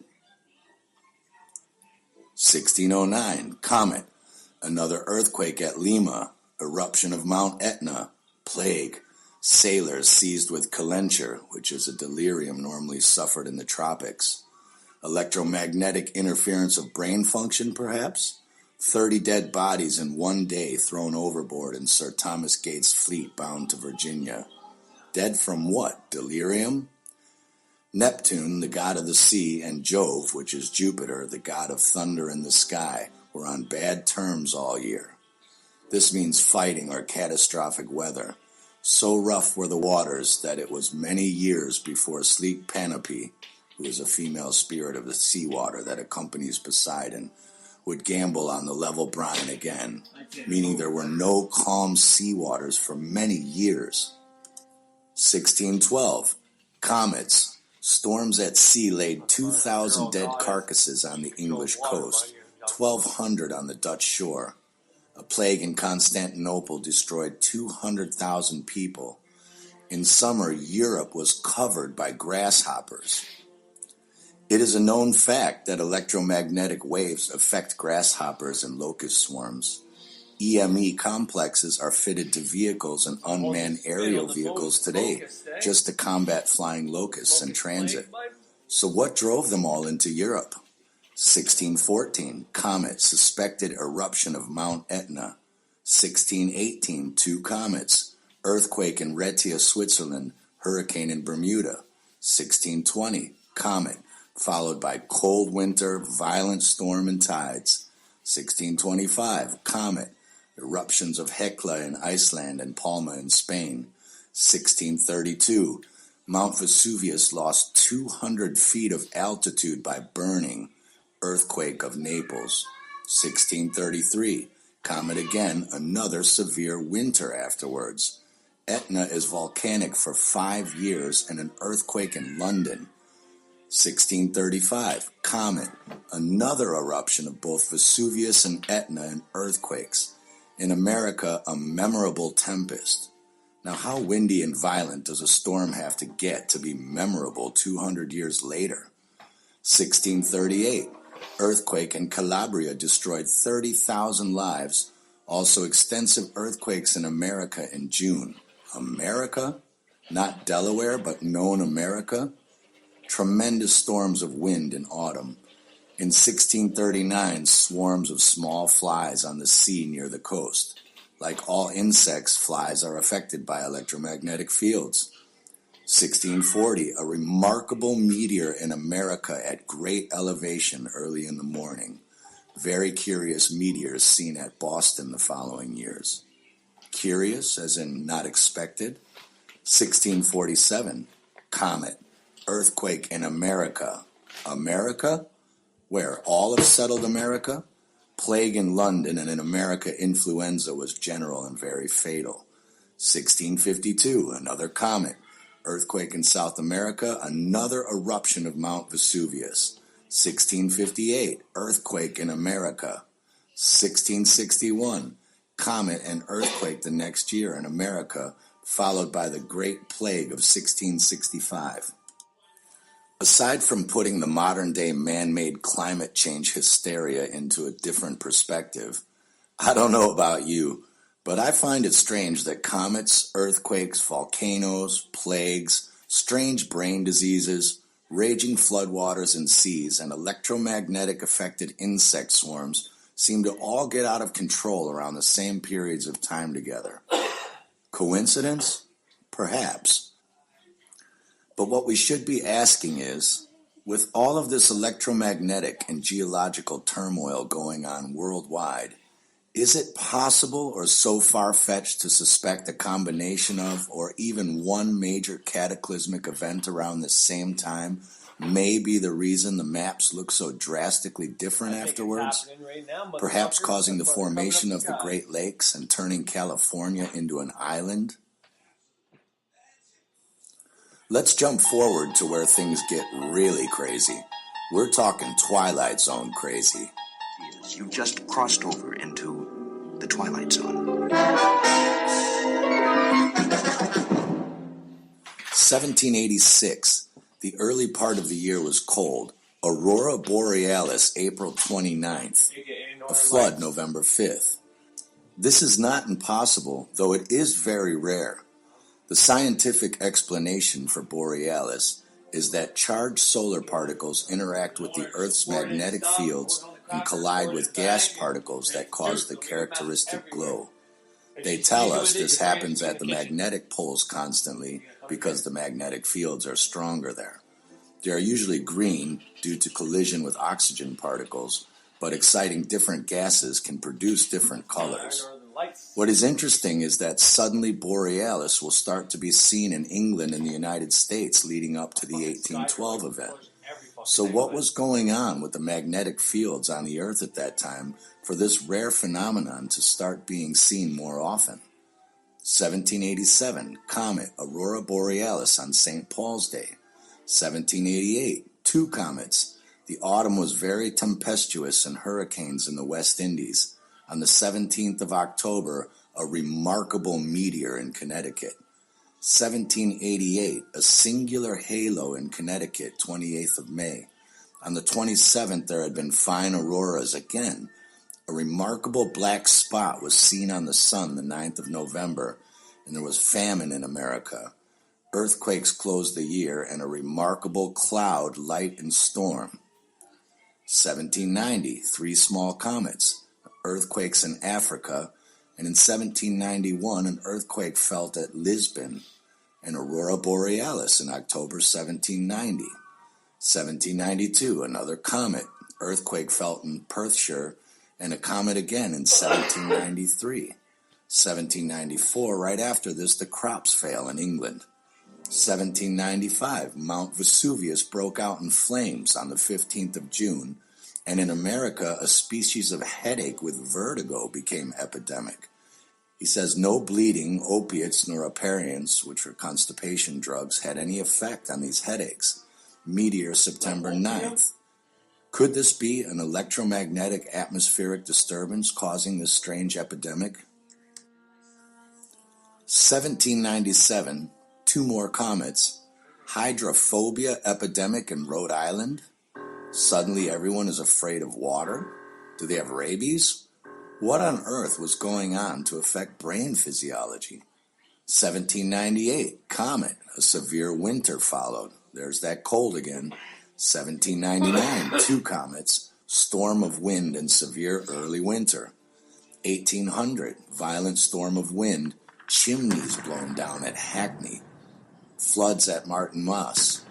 1801, comet, much flooding in December, early snowfall and cold winter. Again, Aurora Borealis in September. 1803, comet and great meteor in November. 1804, comet, northern lights on St. Cecily's Day. 1805, 2 comets and a curious vortex, like a vapor on elm trees, which turned out to be insects. The bugs are going crazy again. 1806, and here is the curious bit. I shall now be more brief in my notes, as the journal from this period has been published already by me in my book on atmospheric phenomenon in 1823. So what kind of atmospheric phenomenon was going on in this period that deserved a detailed section and an entire book on the subject? But I digress. 1807, comet. 1809, comet, the cornfield strewn by tempests in September. 1810, comet. In autumn prevailed a bilious epidemic with hypochondriasis, which is chronic health anxiety. The whole summer had been unhealthy, and get this, the atmospheric electrometers had indicated a peculiar fluctuation of the electricity of the air. Oh, really? The clouds exhibited all the year the most whimsical and grotesque figures, and my aerostatic experiment showed various currents at once. Really, you don't say. 1811. Comet with very brilliant tail, the largest seen for many years. See my journal for that month in atmospheric phenomenon. This comet was visible to accurate observers from May 1811 to July 1812. Electricity disturbed and clouds had very strange shapes. Pestilence in the south of Europe and Asia, and another comet recorded. We'll get right back to this comet shortly, dear viewer, for this, I believe, may be our culprit for 1812. But it is worthy to note that from this point on in his records, there are annual comets, diseases, and epidemics mentioned through 1834, but suddenly no more strange light phenomena, no earthquakes, floods, tempests, or volcanic eruptions, with the exception of one earthquake in Scotland in 1817. As we mentioned earlier, there is a correlation between atmospheric electrical phenomenon in the ether and geological disturbances such as earthquakes and volcanic eruptions. Could these comets be the cause of all of the aforementioned atmospheric electrical phenomenon in the ether in those time periods, triggering all of the auroras, earthquakes, volcanic eruptions, brain disturbances, and even the plagues and epidemics of the time? In the Part 3 finale, we'll revisit 1811 through 1816, the appearance of Napoleon's comet, the wars and revolutions going on in every country on Earth at that time, the New Madrid quake that decimated 5 U.S. states, and the possibility of a major Yellowstone eruption that may have drained Lake Connobus and shifted enough landmass to join California back to the mainland. Stay tuned. Thanks for watching. Please like, share, and subscribe.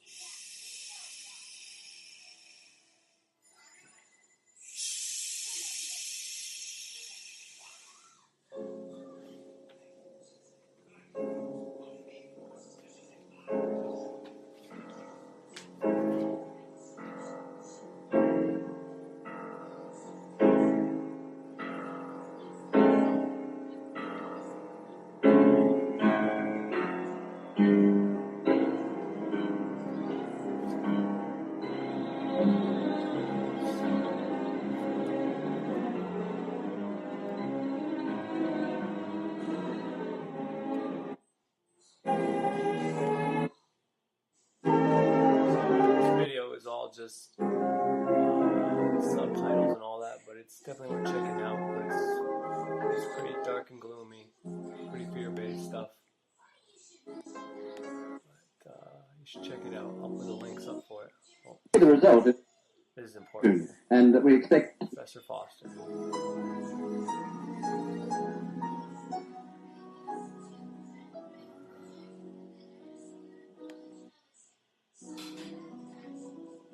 Here we go. Here comes Dr. Foster. Professor Foster. now one thing, you have a theory about the moon, and we expect to be able to get observable facts about the moon fairly soon. What is your theory?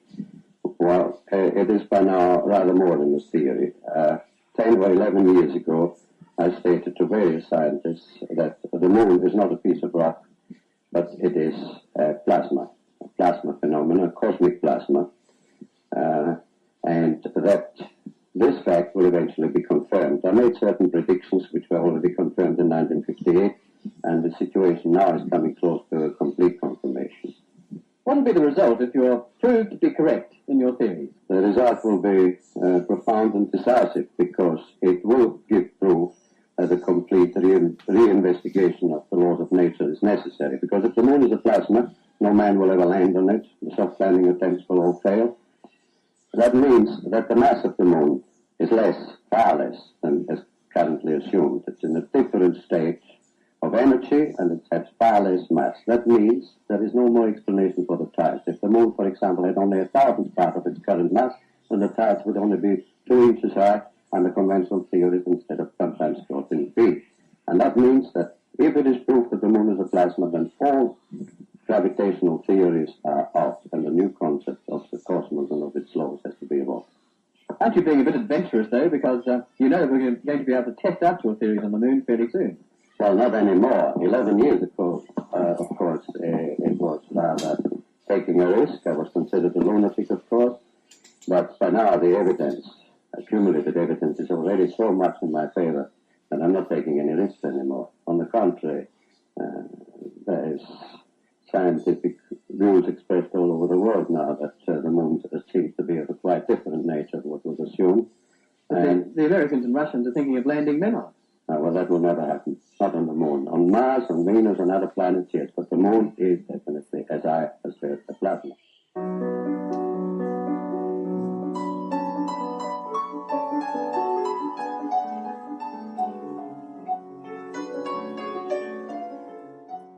If Professor Foster is right, could the moon be cold plasma or ice-coated plasma?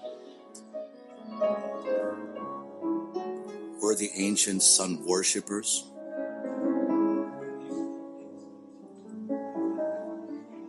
Or sun watchers?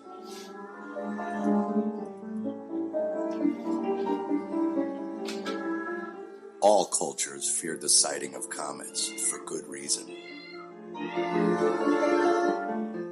Comet sightings have often accompanied disasters, earthquakes, wars, famine, and plagues.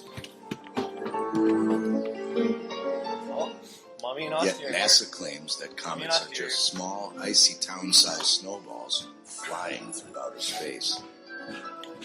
Snowballs. Snow can't exist. It snows in space? Water.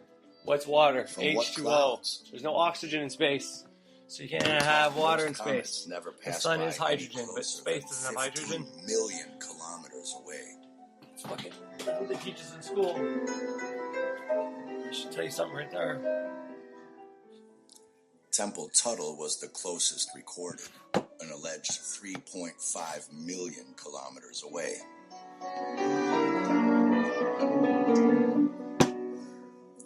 How can a 260 square kilometer snowball cause so much carnage from millions of kilometers away? It can't, unless comets are not space snowballs that cause chaos, but rather electromagnetic plasma phenomenon in the upper atmosphere that accompany it. A strange cosmology war is currently raging. One side claims we live here, spinning upside down and around while zooming trillions of kilometers per hour.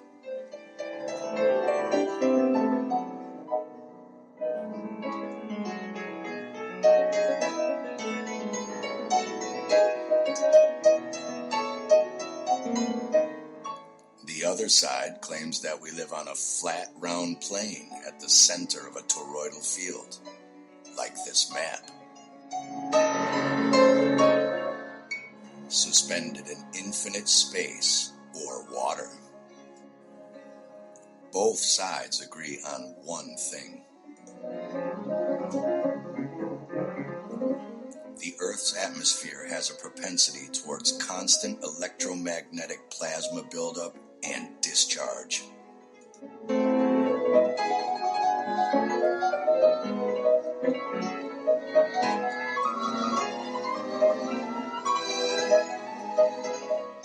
Aurora Borealis. Ball lightning.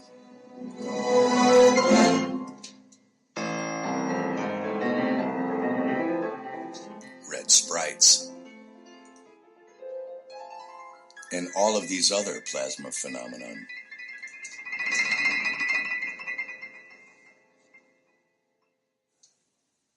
Are space snowballs a lie to hide the true nature of comets? Leave me alone! We pray voice that call is coming from inside the house. Ask my driver right now. Just get out of that house. 15 million kilometers away? Or electromagnetic plasma phenomenon coming from inside the house, our attic? Might feel the flow of cash every once in a while.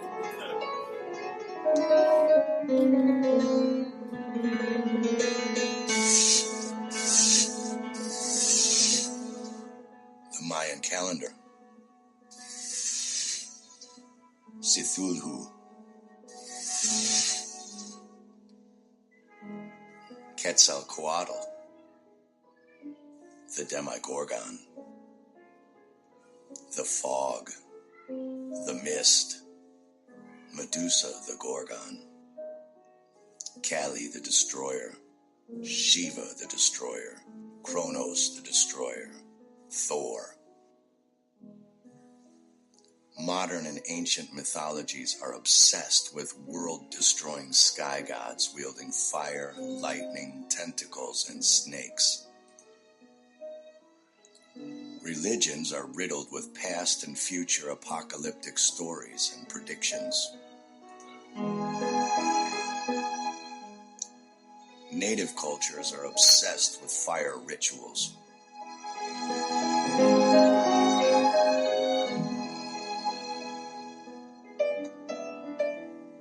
Are these myths and traditions just metaphors for very real and terrifying cyclical events they experienced?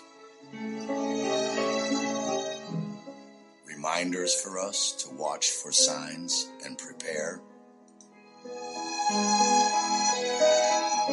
The Pope's sundial in St. Peter's Square.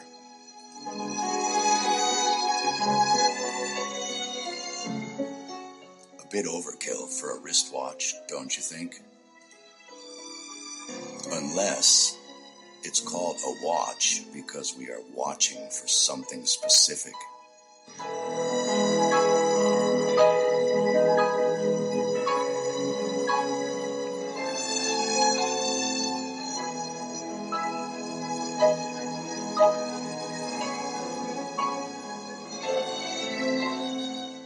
Maybe they just had to be at work by 9:30 in the morning in 1550 BC. Or maybe they were watching closely for the shortening of days.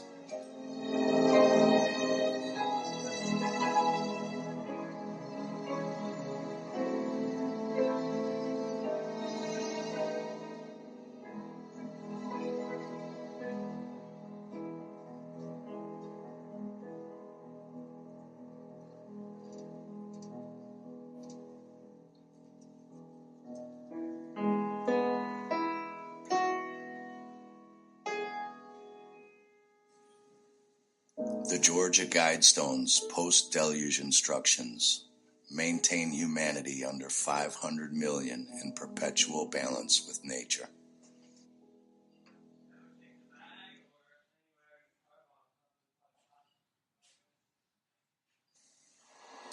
The Great Year. With all of the ages, the astrological We entered into the age of Aquarius in 2012. We place ourselves right at this position right here where it says 0 years BP. BP means before present. And it also is 25,920 years. So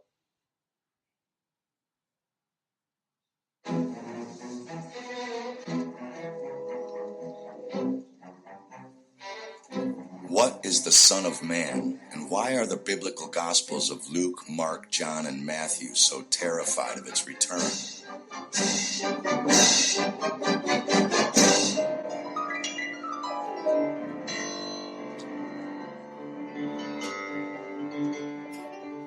The Son of Man is the current astrological age of Aquarius, the water bearer.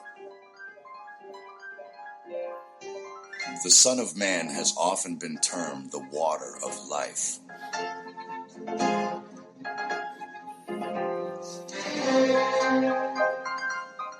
The Son of Man in man demands his own. His cry is, "Cease torturing me, cease wasting."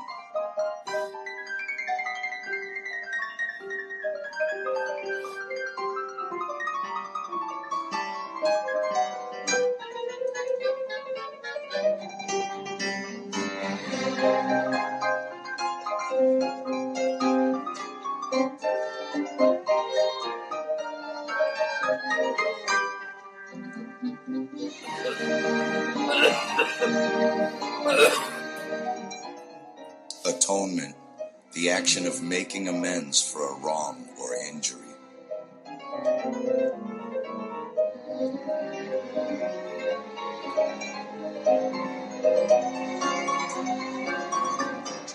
Planet Uranus, NASA CGI, magically affecting us from 3 billion kilometers away.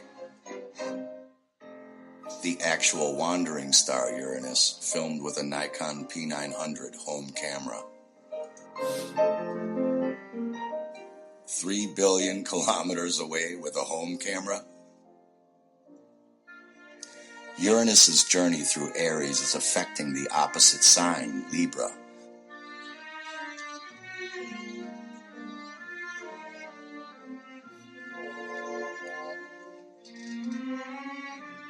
The scale pans are wobbling and the balance point is quivering.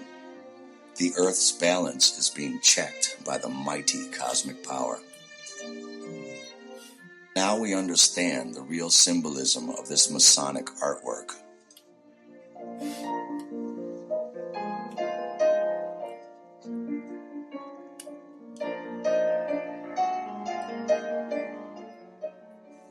In its readjustment, some parts of the Earth will go down, while at the same time new islands will appear and continents will rise. The whole Earth will be purified, restored, and refreshed, and there shall be a new heaven and a new earth. This will be literally and physiologically true.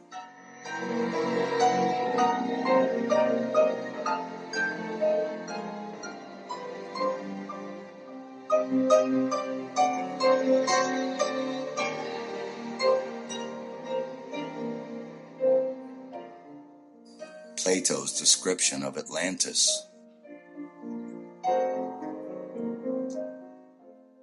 The Ricat structure in Mauritania, Sahara.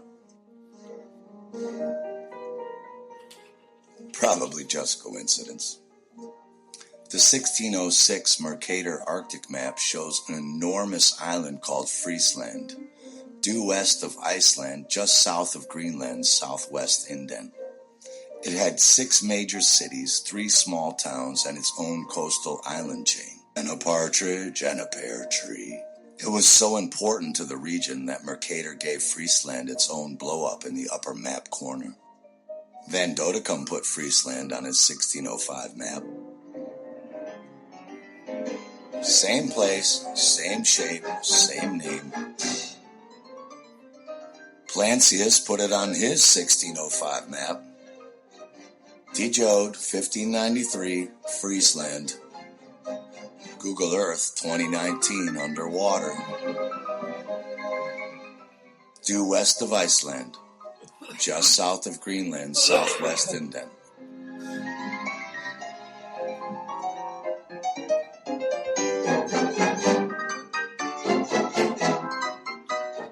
Friesland.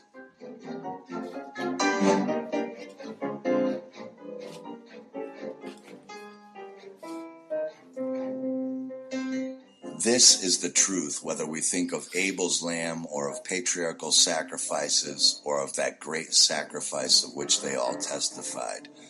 They all with one voice tell us that atonement made is the only foundation of blessing. As we discussed in part 1, cartographers before the early 1700s all insisted that California was a giant island spanning the length of western U.S. and halfway up Canada.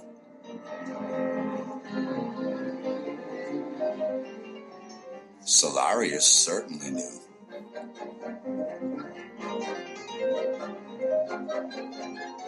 The highly detailed 1702 Scherer map also corroborates. Unmistakably an island.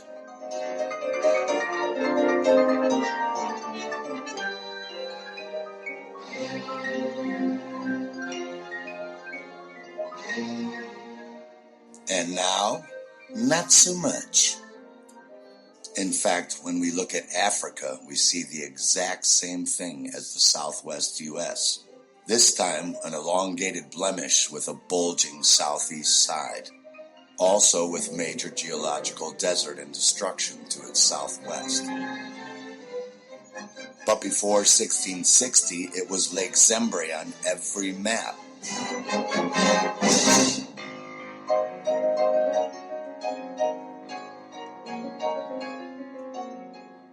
Lake Zembre is always right there, due west of the northern tip of Madagascar, just southwest of Lake Victoria. Need more proof? Look at these.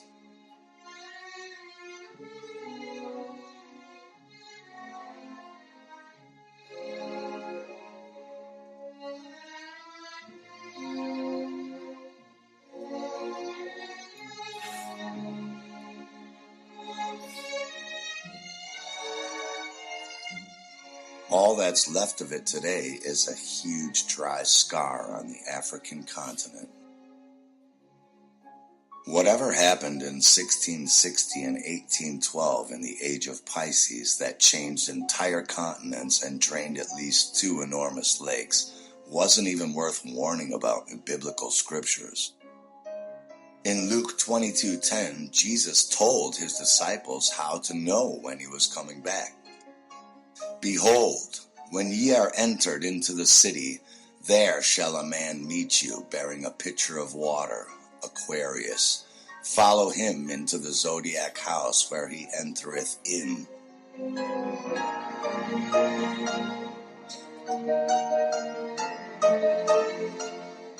In the book of Revelations, we find yet another mythology of a vengeful sky god coming to destroy the wicked before a new golden age can begin.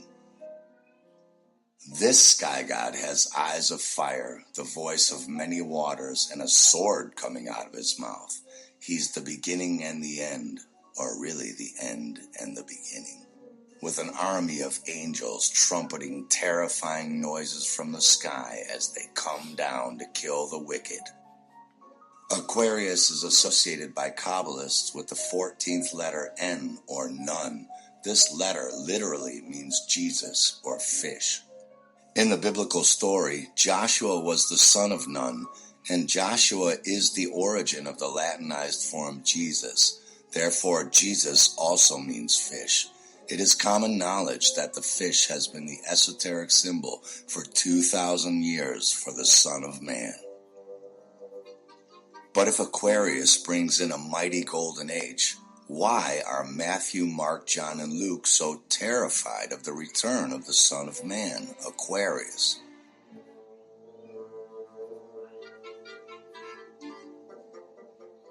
Cleaning the house involves taking out all of the trash. Bible quotes sound better in the Queen's English. I'll try my best. No one knows about the day or the hour, not even the angels in heaven, nor the Son, but only the Father. Therefore, keep watch, because you do not know the day or the hour.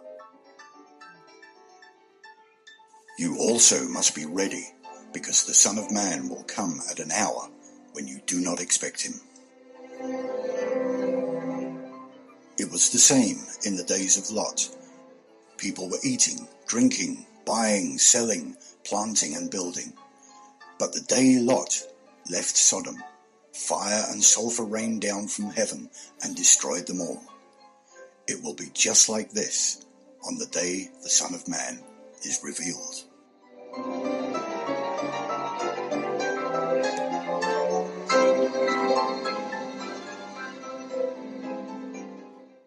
As it was in the days of Noah, so it will be at the coming of the Son of Man. For in the days before the flood, people were eating, drinking, marrying up to the day Noah entered the ark. And they knew nothing about what would happen until the flood came and took them all away. That is how it will be at the coming of the Son of Man.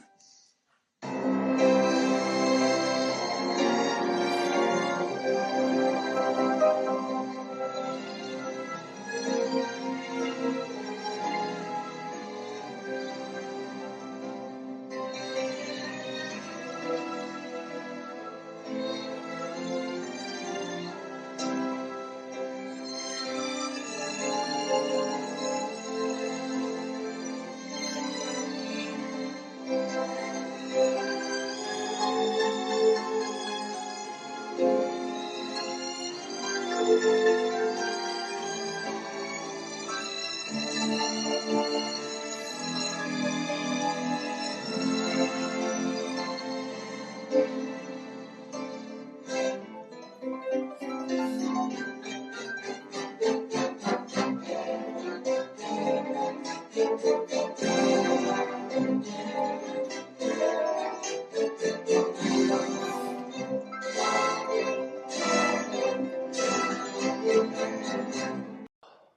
right, ladies and gentlemen, welcome back. All right, so what a film, eh? Pretty fucking well made, I gotta say. But you know, I don't want to put anybody in fear by that. Like I said, it was just to give you perspective, and I wouldn't buy into all the doom and gloom stuff. You should totally check it out, though. The imagery he puts up there, especially when he says all the Masonic artwork there, it's pretty cool. I wouldn't be fearful from it. There's no reason to fear any of this shit, to be honest. Especially if you're on the path of transformation and all that. There really is nothing to worry about, to be honest.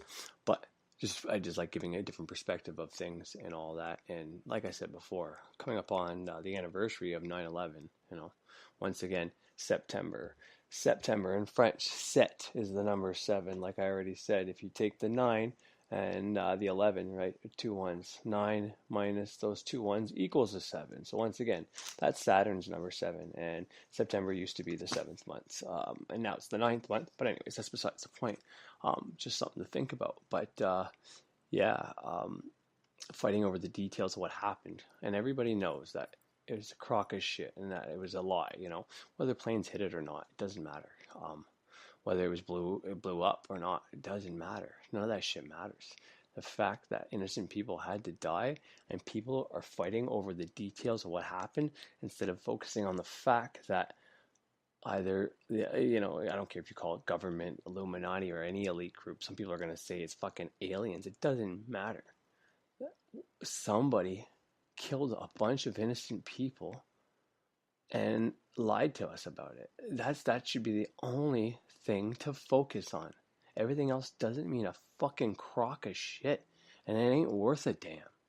And that's the point, to get people fighting over these little things. Because if you're all fighting over, no, this is what happened, no, this is what happened, no, this is real, no, this is true, then you're all against each other, and they're just laughing. You know, it doesn't matter if they did it for fucking to go into Iraq to get fucking the oil, or because there's some fucking energy vortex there for some special place, or because they're using all the plus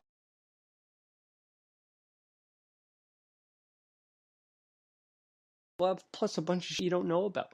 Why would they really tell you what they're doing? They're only going to give you the angles, special place. No, this is what happened. No, this is real. No, this is true. Then you're all against each other, and they're just laughing.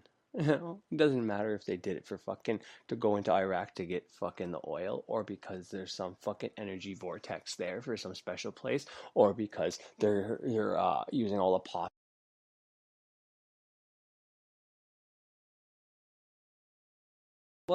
a bunch of shit you don't know about.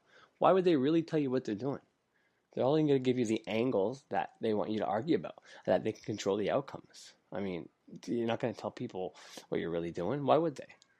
They give you the story, the media twists it for you to focus on. But the one thing you should be focused on is the fact that they sold you a fucking lie. And I mean, like I said, I don't know anybody in those towers, and I don't know if anybody died. I mean, I'm pretty sure people did, but everybody that died in there, you're allowing them to die in vain. No one's even talking about it anymore. No one gives a shit. And everybody who does talk about it just fights over the details. What happened? How it happened? Did the planes hit it? Did the people blow it up? None of that shit matters. Innocent people fucking died, and you were lied to. That's what fucking matters. And you're going to fight over details and blame this group and blame that group, and, you know, and just stay against each other. And all these people that died in those fucking towers, the next anniversary is coming up, and nothing else has ever happened. The people are still, you know, doing this shit apparently out there. You know what I mean? Keeping everybody separate. You're letting them die in vain. And that's the last thing you should do. And I can guarantee you that's the last thing any of those people would want. But once again, if you are, let's say, hypothetically, if you are one of these elite groups, all right, this is what people seem to think. You know, there's these Illuminati groups, and, you know, they're in contact with higher beings, or they're just doing evil just to be evil. But let's just say they think there's gods or goddesses or something about some fucking entities about to come back. You know, that's what the Bible's about, rapture. Essentially, it's Jesus coming back or God coming back. It's an entity coming back to judge everybody. We're going to kill everybody off first, and then our souls are going to come back, and we're all going to get judged. That's what it's all about, technically. So let's say these people think that's what's about to happen. And, they got the Georgia Guidestone that says keep the world under 500 million people, and we're at 7 billion, so we're way over. So, what do you do? What do you do if these beings told us to live a certain way, and we're overpopulated, and our pollution, we're dumping it into the water, or we're fucking putting it on ground and just covering it up on the earth? We're making more garbage every fucking day. We're cutting down fucking trees and killing animals and killing insects and all these populations. So what do you do if you're one of these people that know these fucking beings are about to come back and everybody's living a fucked up life? Well, you take down a bunch of people. You make it a sacrifice to Saturn. That's what they think. I'm not saying that's what they did, and this is all hypothetical. I'm just saying, September 11th, which September 7, the number 7, that's Saturn's number. You take the 9 minus those 2 1s, that's another 7, like I said. So they give a fucking sacrifice to fucking Saturn and kill these 2 fucking people. And the building represents Gemini. It's the 2 fucking towers. It's the numeral, the Roman numeral 2, which is the sign of Gemini. That's why it's the twin towers. And they also took down a 3rd building. Gemini is the 3rd sign, right? I already said all this in a previous video. Point is, this is all hypothetical, but this is what people, like I said, this is only speculation, and speculation isn't going to get you anywhere, but even if this is what these people do, they're wrong. They're completely wrong, but to kill life, this is like an Infinity's War shit, and Frederick Xavier went over all this, like Thanos is trying to kill people for the greater good, almost, right? And that's what these things are happening. World War II, World War I, fucking war in Iraq, all these things, that's all it is. It's everybody thinks there's this big agenda out there to fucking kill off the population, and I don't know if that can be true. All I know is what goes around it.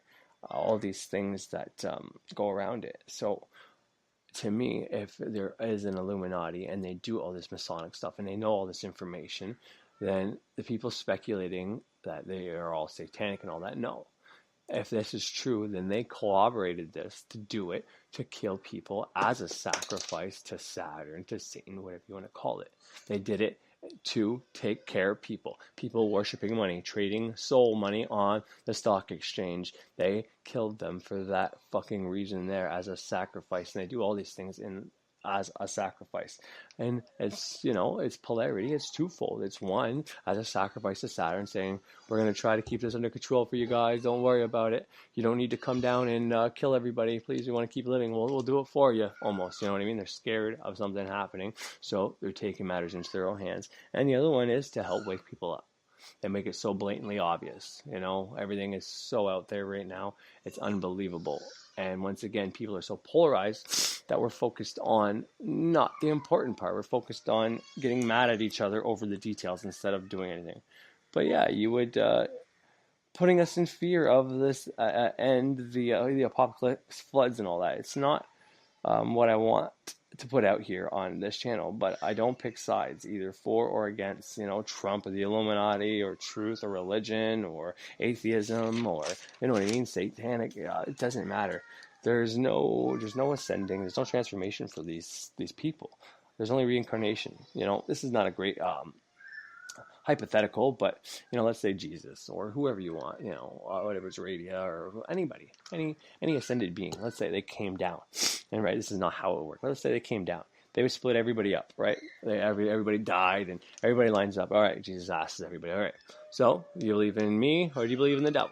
And everybody like, oh fuck, it was all about that shit, and they go, okay, I believe in you, I believe in you, I believe in you, so people say, fuck that, I believe in the devil, I believe in the devil. They think it's a trick question, so they go with the other answer, you know what I mean? And then at the end, there's this middle group, and everybody's like, well, what these people answer in the middle group, and these would be the people that would be what I would say. I believe in all. We're all connected. We're all from the same fucking source. We're all the same. I believe in, there's many energies that make up my body and all that, and I use those energies to do things. But in all honesty, there is no God, there's no heaven, there's no fucking hell.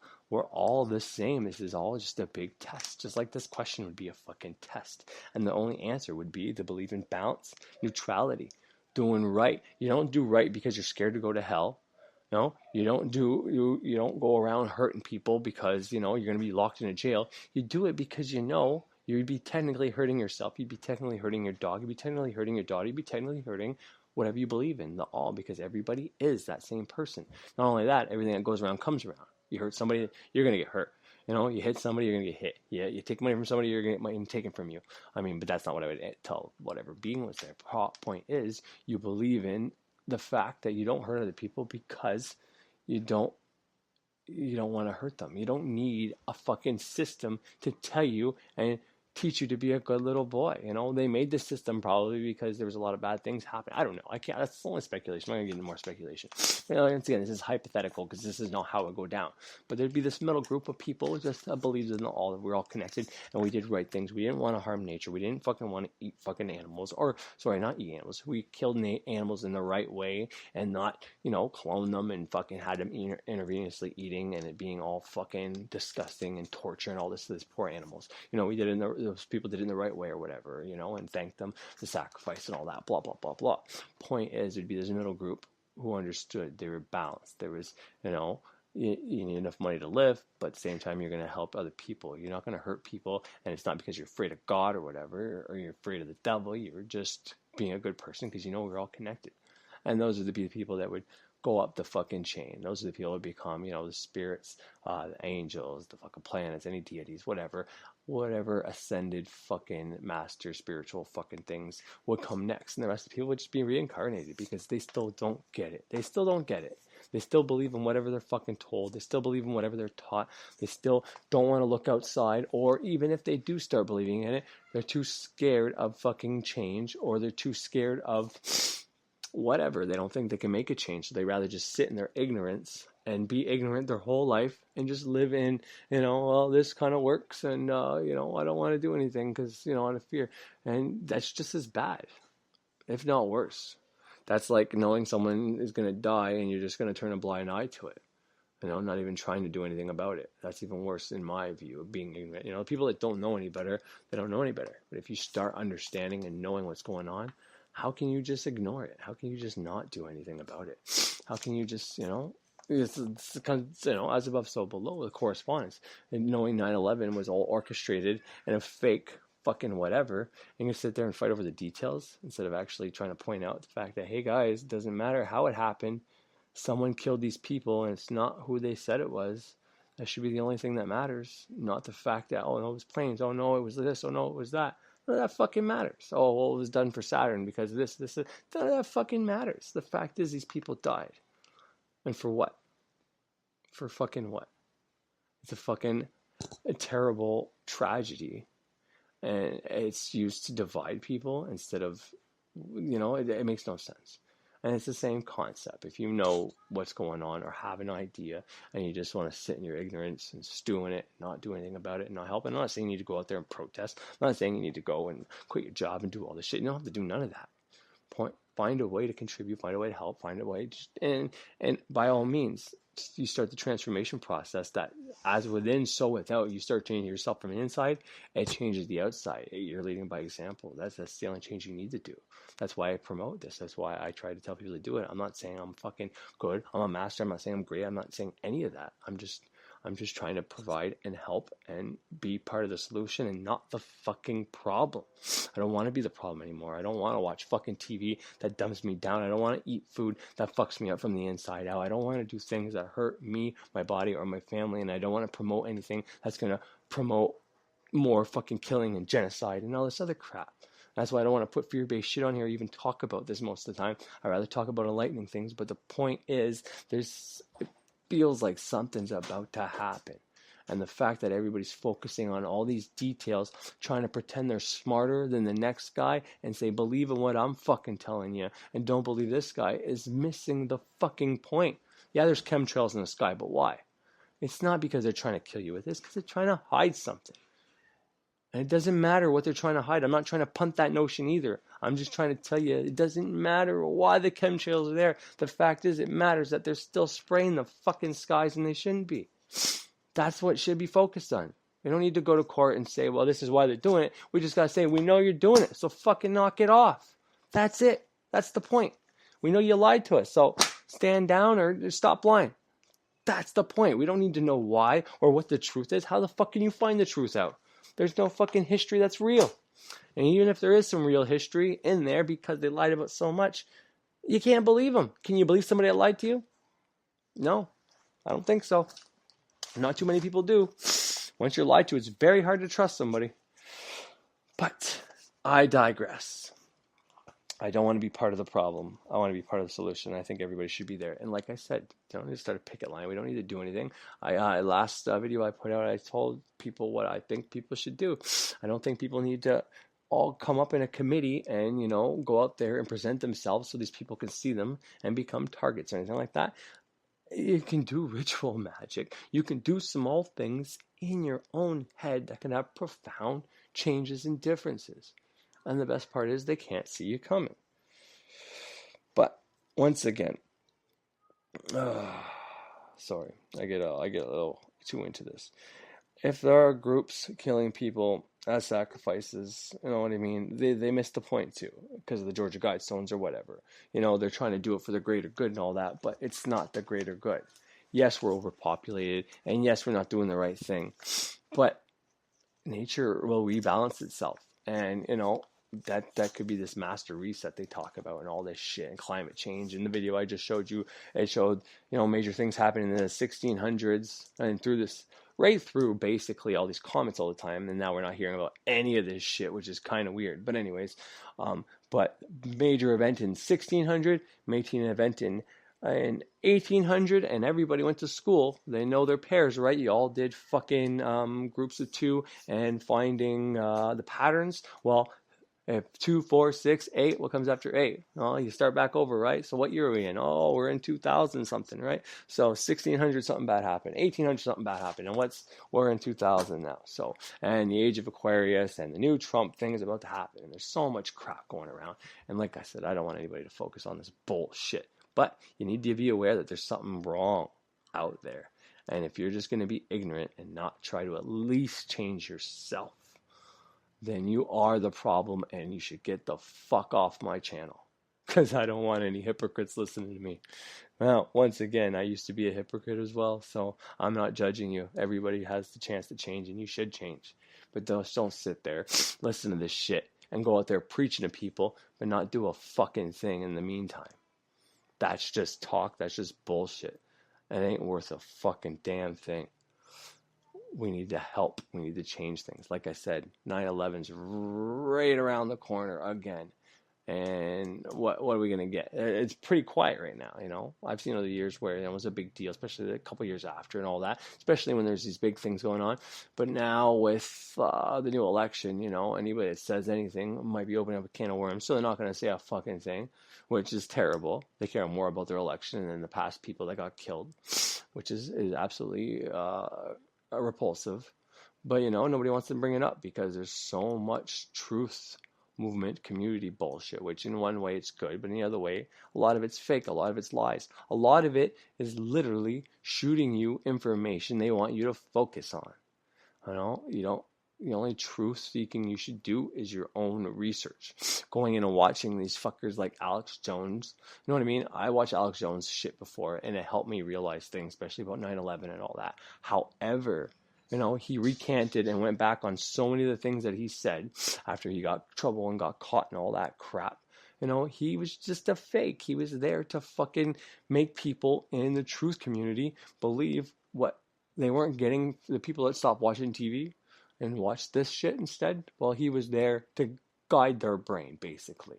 And he did it, hook, line, and sinker. He got them, He did bring awareness to people. He did help open people's eyes. But then when people realized that he was a fake and a fraud, they turned him off. They got what they needed and they got off. And that's what I'm trying to tell people to do. That's what my ceremonial witchcraft is all about. It's taking what you like out of every system and using it and leaving the rest of the bullshit. There's nothing that says you have to believe in one religion wholeheartedly.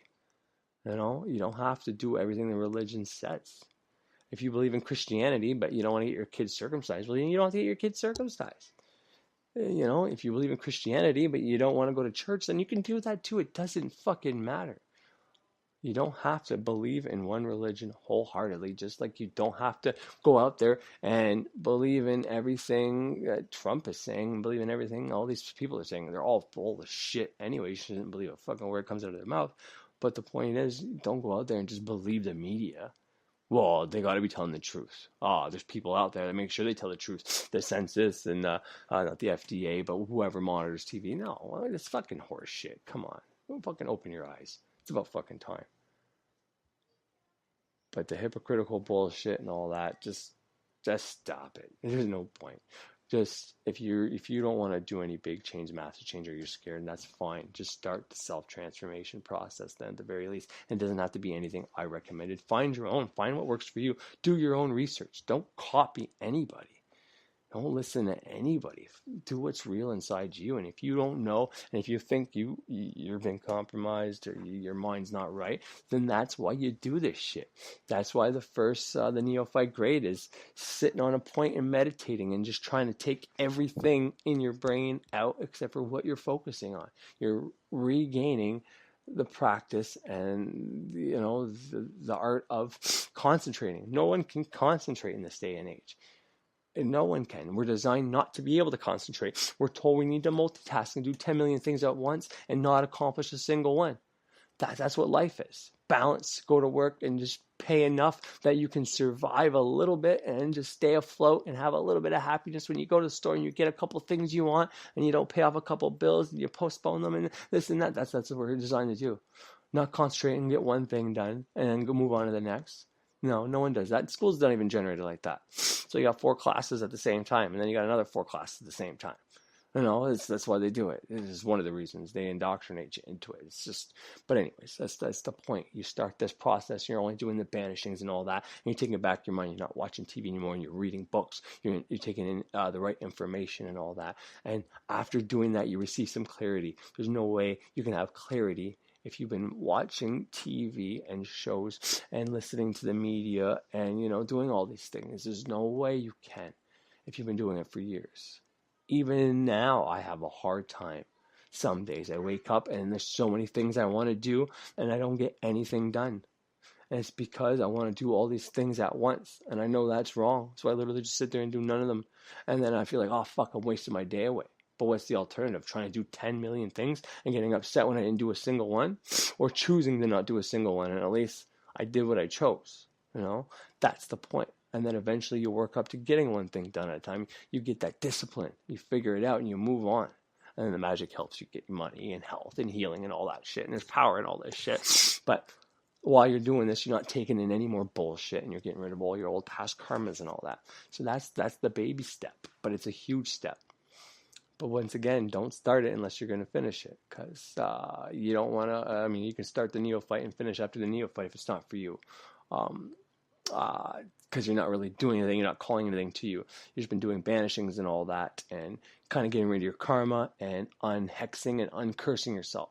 All the words you said that ever cursed yourself, basically. Oh, I'm never going to have money. I'm never going to be rich. Anything you said, I am, and then, whatever else after that was detrimental and quote-unquote negative. Well, you're cursing yourself. It's just stupid. You're making affirmations, but you're doing it a reverse. It'd be like a negativation. I can't say it. No, like affirm as affirmation, right? You're affirming something. Well, you're negatively affirming things when you say, oh, we're never gonna have money, we're never gonna be rich, we're never gonna do this. Well, yeah. So these banishings you do in the neophyte grade stop that. If you're still saying those things by doing these banishings, they stop that. They also stop any negative thoughts coming from other people that may have an effect on you. Some people are powerful and they don't even know it. So it stops those things from happening to you as well by doing these. That's why I said I do one in every room of the house, because the kids can have negative thoughts, and if they put emotion in those negative thoughts, they can create negative thought forms, and those thought forms can stay around them and continuously make them do bad things, and they don't even know why. They don't even know why. They're just mad, and they get so mad, or they hurt themselves, or whatever. It continuously happens and keeps perpetuating. And it's not a good thing. So the banishing's due, and my family's not going to do it because, whatever. So I'll fucking do it for them. That's my job now because I'm the only one that knows this shit has an effect. Because everybody else, and I don't mean ignorant in a mean way or that there's something wrong with them, but ignorance just means a lack of knowledge or understanding. Well, not quite, but it means that you just don't know. You can't know what you don't know, right? If you don't know the fucking sky really isn't blue, well, then you're going to think it's blue your whole life. But once you get up there and you're going to realize, well, fuck, there's nothing blue up here. Where the fuck's the blue coming from? Oh, you're not going to know. Ask anybody. They're going to say, well, it's the sky. Well, it's blue. Well, no, it's not, you fucking moron. Why is it at night it turns fucking black? Why is it that there's different colors in it at fucking certain times that I just spoke about? Hey? If it's really fucking blue, why does it change? Yeah. Riddle me that. But anyways, I digress once again. Most people are ignorant. They're not stupid. They're not idiots. They're just ignorant. They just have a lack of knowledge. I'm ignorant still in many areas because I don't know everything. There's no way to know everything. That's the first step. Once you realize you don't know everything and everything you do know is probably bullshit, that's the first step in the right direction. You want the truth? This is a quote from Max Egan. He says, whatever the media is telling you, or the heads of state, or the presidents, the prime ministers, whoever, the opposite of what they say is probably the truth. Probably not, though. The opposite of what they say is probably controlled. They're probably going to think you're going to think what the opposite of they say is the truth. Therefore, it's somewhere in the middle. There is no real truth. No one can hand you the truth. I already went through that. But once again, that isn't how it is. Like I said, and that whole Jesus thing is just a fucking hypothetical. He's not actually coming back. No one's coming back. We're stuck on this rock until we ascend. And you don't have to do it together. If we did it together, it'd be great, but we don't have to do it together. If you die and when you die, you're not fucking scared of anything and you realize that there's no heaven or hell and everybody is here, technically we're all fucking one, well then you get to do something else. You get to move to a different playing field. But otherwise you just keep coming back, reincarnating and not knowing what the fuck point is, and then you have to figure out in this lifetime. I mean, we came here just to work a job and then retire and die and have kids. I mean, that's great. I love my children. I love my family and I love doing things with them. But that's not all there is. We have to figure this shit out together at the same time. We're all here to help each other in this process. We're here for a fucking reason. And it's not just some accident that we were made. They can tell you that all they want, but that's horseshit. It's absolute horseshit. We weren't just some fucking boom and then everything happened. Like the video said, they say comets have snow on them. How is that fucking possible? How can there be water in space? Space has no oxygen, right? If we believe what they tell us, space has no oxygen. So the water molecule is H2O, 2 hydrogen atoms, 1 oxygen atom. So how can there be water on a comet going through space if space has no oxygen? You can't have water without oxygen. That's why air and water are opposites. Because you need fucking air to make water. That's why we can drink water and we can get air from it. That's why the fish drink or breathe water and they need a little bit of air, but they get their air from the water. Their fins, those things they breathe from, the fish, not their fins, but the things on the side of their neck. Well, those things extract the oxygen out of the water for the fish. Yeah, fascinating. You're probably not taught that either. But that extracts the oxygen, and that's what makes the fish kind of live. Well, it doesn't live. It lives off the water, but it uses oxygen just like we use water, basically. We're opposites in that way. Water and air are opposites. It's not fire and water. It's fire and earth, and it's air and water.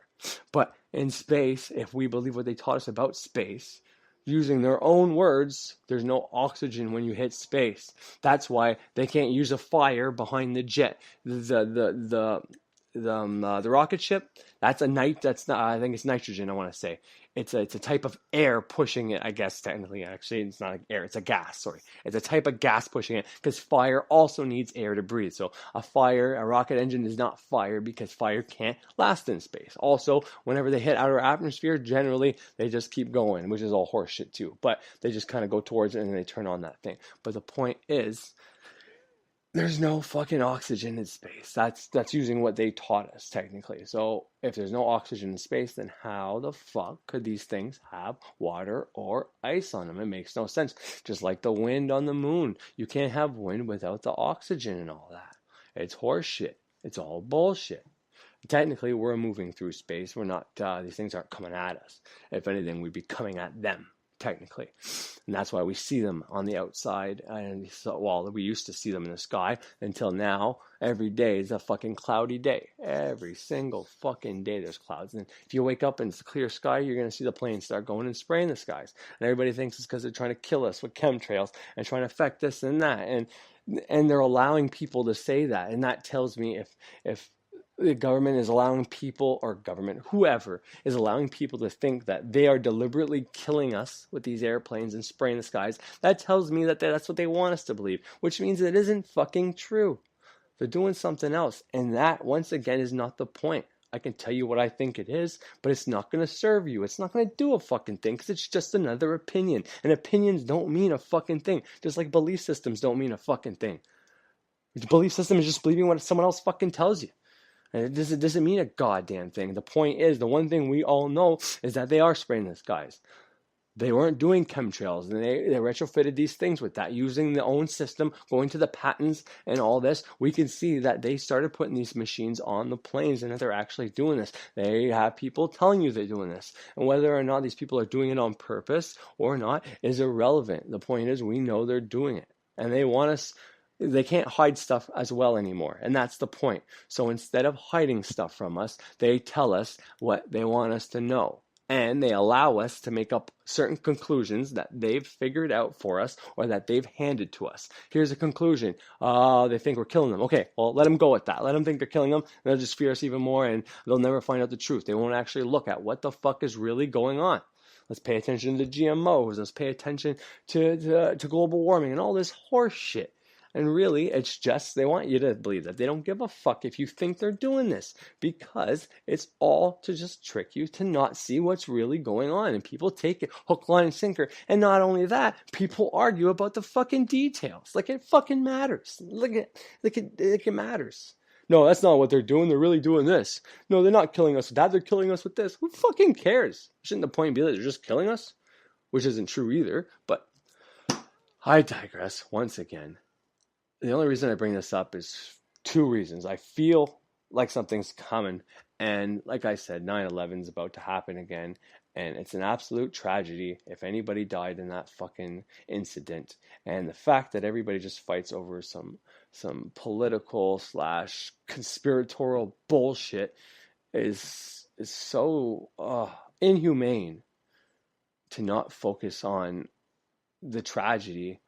And, you know, I said avenge them, but I don't mean that in like a harmful way to anybody. The best thing you could do is put awareness out there to, you know, you don't have to go out there and tell people, well, they're lying to us. And that's the only thing that matters, even though that's my message. The only thing we do know is that things aren't real or truthful, what they told us. And that's the only thing you can bank on.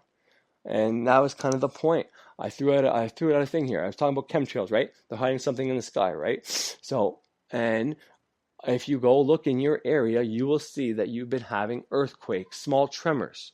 I did it here. I did it today. And we've had some earthquakes as recent as 5 fucking days ago. These things are happening right now.